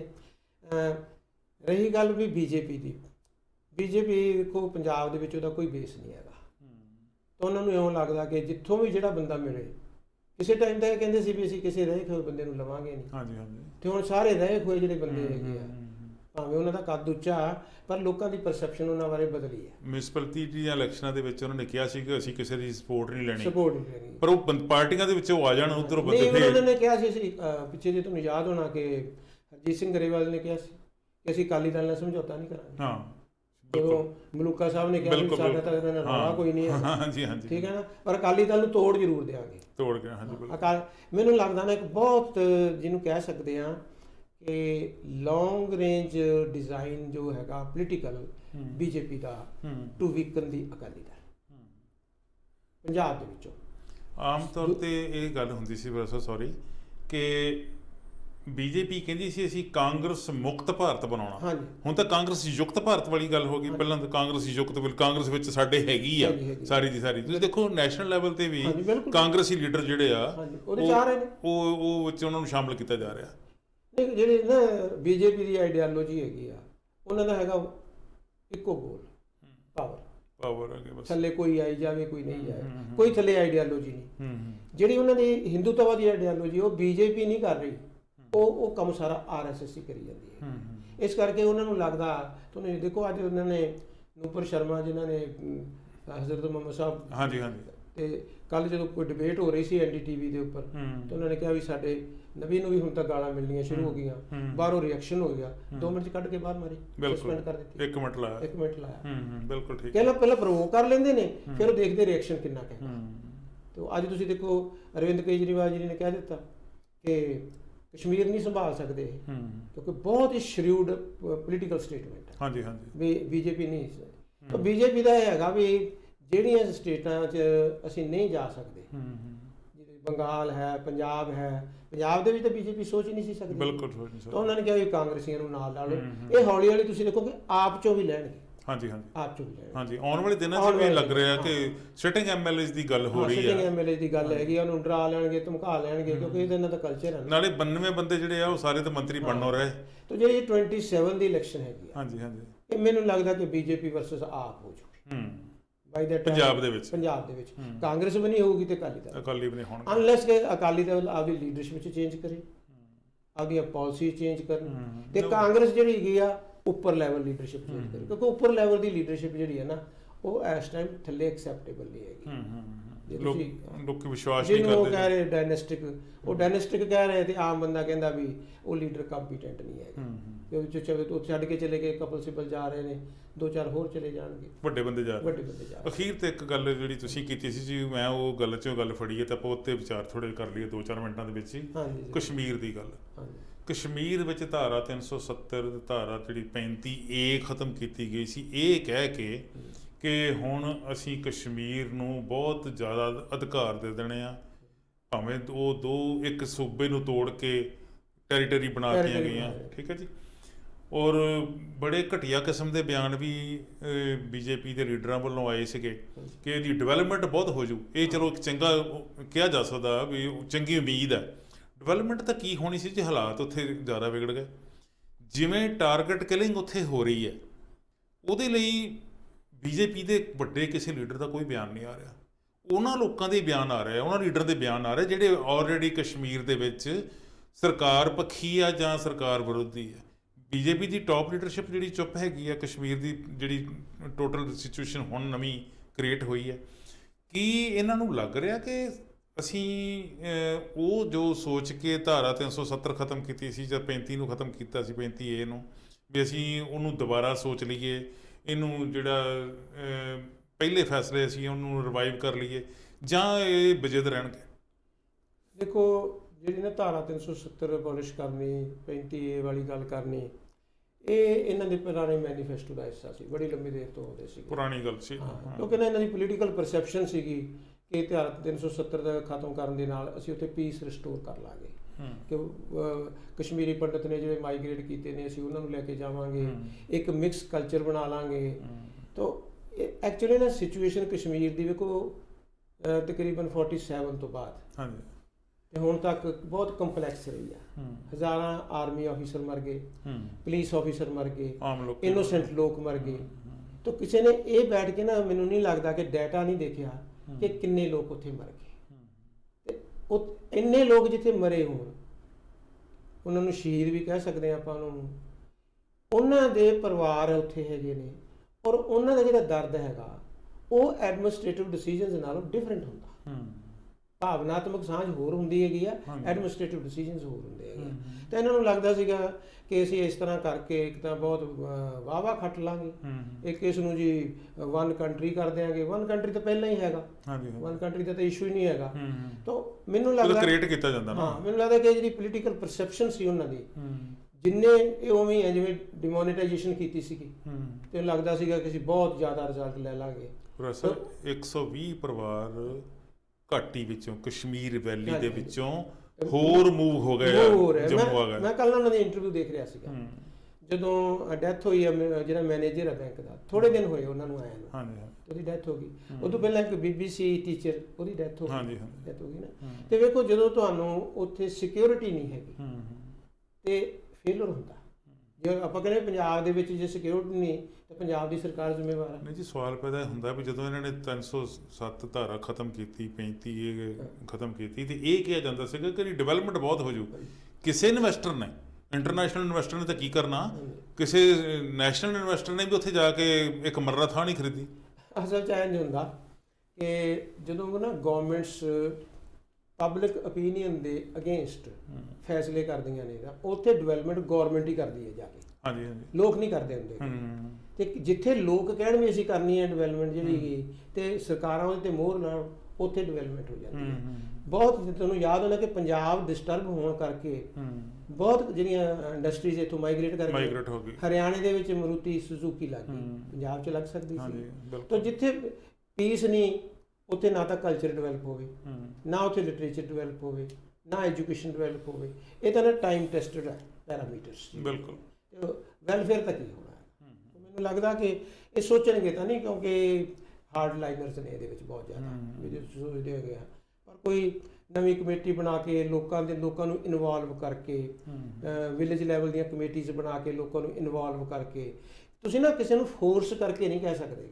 ਜਿਵੇਂ ਇਹਨਾਂ ਨੇ ਕਿਹਾ ਵੀ ਕਸ਼ਮੀਰੀ ਪੰਡਤਾਂ ਨੂੰ ਫਿਲਮ ਬਣਾ ਕੇ ਲੋਕਾਂ ਨੂੰ ਬਦਨਾਮ ਕਰ ਲਾਂਗੇ ਤੇ ਫਿਰ ਉੱਥੇ ਜਾ ਕੇ ਸੀ, ਉਹ ਹੋਇਆ ਨਹੀਂ ਕੁਝ ਵੀ। ਮੈਨੂੰ ਲੱਗਦਾ ਕਿ ਇਹਦਾ ਇੱਕ ਬਹੁਤ ਅੱਛਾ ਸੋਲੂਸ਼ਨ ਹੈ ਕਿ ਜੇ ਭਾਰਤ ਦੇ ਵਿੱਚ ਰਹਿੰਦੇ ਸਾਰੇ ਮੁਸਲਮਾਨ ਐਟ ਪੀਸ ਹੋ ਜਾਣ ਵਿਦ ਦੀ ਗਵਰਨਮੈਂਟ, ਤਾਂ ਕਸ਼ਮੀਰ ਦਾ ਮਸਲਾ ਆਟੋਮੈਟਿਕਲੀ ਸੋਲਵ ਹੋ ਜਾਊਗਾ, ਆਟੋਮੈਟਿਕਲੀ ਹੋ ਜਾਊਗਾ। ਕਿਉਂਕਿ ਭਾਰਤ ਦਾ ਮੁਸਲਮਾਨ ਤਾਂ ਆਪ ਡਿਸਟਰਬ ਹੈਗਾ, ਉਹਨੂੰ ਲੱਗਦਾ ਕਿ ਸਾਡੇ ਨਾਲ ਇਨਜਸਟਿਸ ਆ, ਤੇ ਕਸ਼ਮੀਰ ਵਾਲਾ ਤਾਂ ਫਿਰ ਸੋਚ ਹੀ ਨਹੀਂ ਜੀ। ਉਹਨਾਂ ਦੇ ਤਾਂ ਬੁਲਡੋਜ਼ਰ ਚੱਲਦਾ ਰਿਹਾ, ਉਹਨਾਂ ਦੇ ਬੁਲਡੋਜ਼ਰ ਚੱਲਦੇ ਰਹੇ, ਤੇ ਉਹ ਕਿਵੇਂ।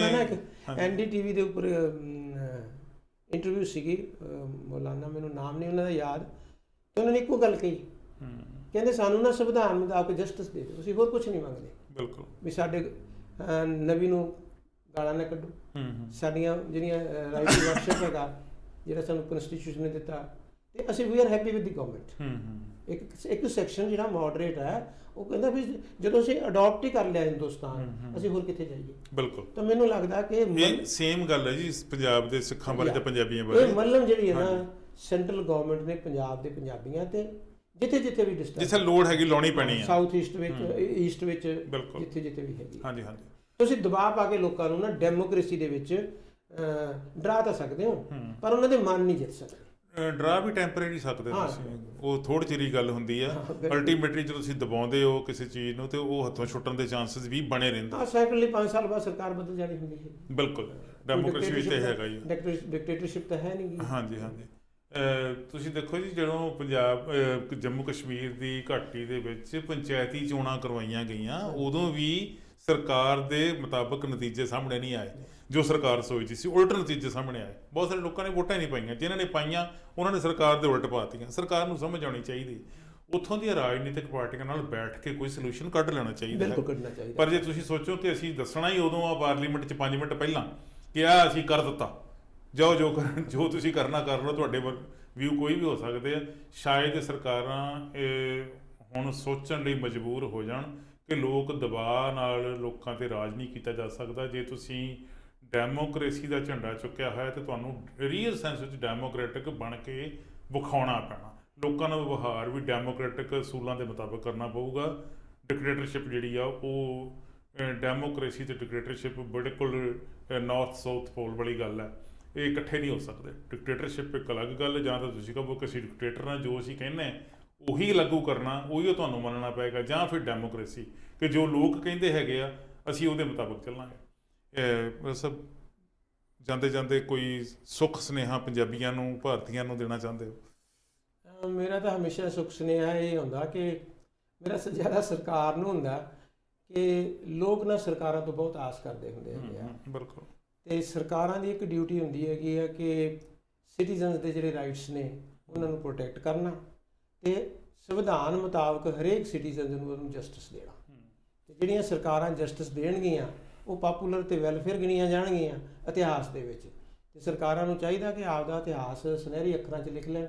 ਤੇ ਜੇ ਉਹਨਾਂ ਨੇ ਆਪਦਾ ਅੱਖਰ ਸੁਨਹਿਰੀ ਨਹੀਂ ਕਰਨਾਗਾ, ਇਹ ਉਹਨਾਂ ਦੀ ਆਪਦੀ ਆਪਸ਼ਨ ਹੋ ਸਕਦੀ ਹੈਗੀ ਆ, ਪਰ ਸਰਕਾਰਾਂ ਨੇ 5 ਸਾਲ ਬਾਅਦ ਬਦਲ ਜਾਣਾ ਹੁੰਦਾ ਤੇ ਲੋਕਾਂ ਨੇ ਉੱਥੇ ਹੀ ਰਹਿਣਾ ਹੁੰਦਾ। ਬਿਲਕੁਲ। ਹੌਟਲਾਈਨ ਟੂਡੇ ਦੇ ਵਿੱਚ ਅਸੀਂ ਉਹ ਹੌਟ ਖਬਰਾਂ ਦੇ ਉੱਤੇ ਚਰਚਾ ਕੀਤੀ ਹੈ ਜਿਨ੍ਹਾਂ ਦੇ ਉੱਤੇ ਅੱਜ ਸਾਰੀ ਦੁਨੀਆ ਦੀ ਨਜ਼ਰ ਹੈ। ਭਾਵੇਂ ਉਹ ਬਿਲੂ ਸਟਾਰ ਆਪਰੇਸ਼ਨ ਦੀ ਗੱਲ ਹੈ, ਭਾਵੇਂ ਸੰਗਰੂਰ ਵਾਲੀ ਇਲੈਕਸ਼ਨ ਦੀ ਗੱਲ ਹੈ ਪਾਰਲੀਮੈਂਟ ਦੀ, ਭਾਵੇਂ ਸਿੱਧੂ ਮੂਸੇਵਾਲੀਆ ਦੇ ਕਤਲ ਦੀ ਗੱਲ ਹੈ, ਤੇ ਭਾਵੇਂ ਕਾਂਗਰਸ ਦੇ ਲੀਡਰ ਤੇ ਅਕਾਲੀਆਂ ਦੇ ਲੀਡਰ ਬੀਜੇਪੀ 'ਚ ਸ਼ਾਮਲ ਹੋਣ ਦੀ ਗੱਲ ਹੈ, ਜਾਂ ਫਿਰ ਜੰਮੂ ਕਸ਼ਮੀਰ ਦਾ ਮਸਲਾ। ਉਮੀਦ ਹੈ ਸਾਡਾ ਇਹ ਪ੍ਰੋਗਰਾਮ, ਸਾਡੀ ਇਹ ਚਰਚਾ ਤੁਹਾਨੂੰ ਪਸੰਦ ਆਈ ਹੋਏਗੀ। ਤੁਸੀਂ ਆਪਣੀ ਫੀਡਬੈਕ ਜ਼ਰੂਰ ਦੇਣਾ। ਫੇਸਬੁੱਕ 'ਤੇ ਇਹ ਪ੍ਰੋਗਰਾਮ ਨਾਲੋਂ ਨਾਲ ਚੱਲ ਰਿਹਾ ਤੇ YouTube 'ਤੇ ਵੀ ਤੁਸੀਂ ਆਪਣੇ ਕਮੈਂਟ ਵੀ ਦੇ ਸਕਦੇ ਹੋ। YouTube 'ਤੇ ਵੇਖਣ ਦਾ ਮੌਕਾ ਮਿਲਦਾ ਤੇ ਪ੍ਰੋਗਰਾਮ ਨੂੰ ਲਾਈਕ ਤੇ ਸ਼ੇਅਰ ਕਰ ਦਿਓ, ਹੋਰਾਂ ਤੱਕ ਵੀ ਪਹੁੰਚੇ ਤੇ ਸਾਨੂੰ ਚੰਗੀ ਫੀਡਬੈਕ ਆਵੇ। ਅਸੀਂ ਉਹਦੇ ਮੁਤਾਬਕ ਇਸ ਪ੍ਰੋਗਰਾਮ ਵਿੱਚ ਹੋਰ ਸੁਧਾਰ, ਅਮੈਂਡਮੈਂਟਸ ਤੁਹਾਡੀ ਐਡਵਾਈਸ ਦੇ ਮੁਤਾਬਕ ਕਰ ਸਕਾਂਗੇ।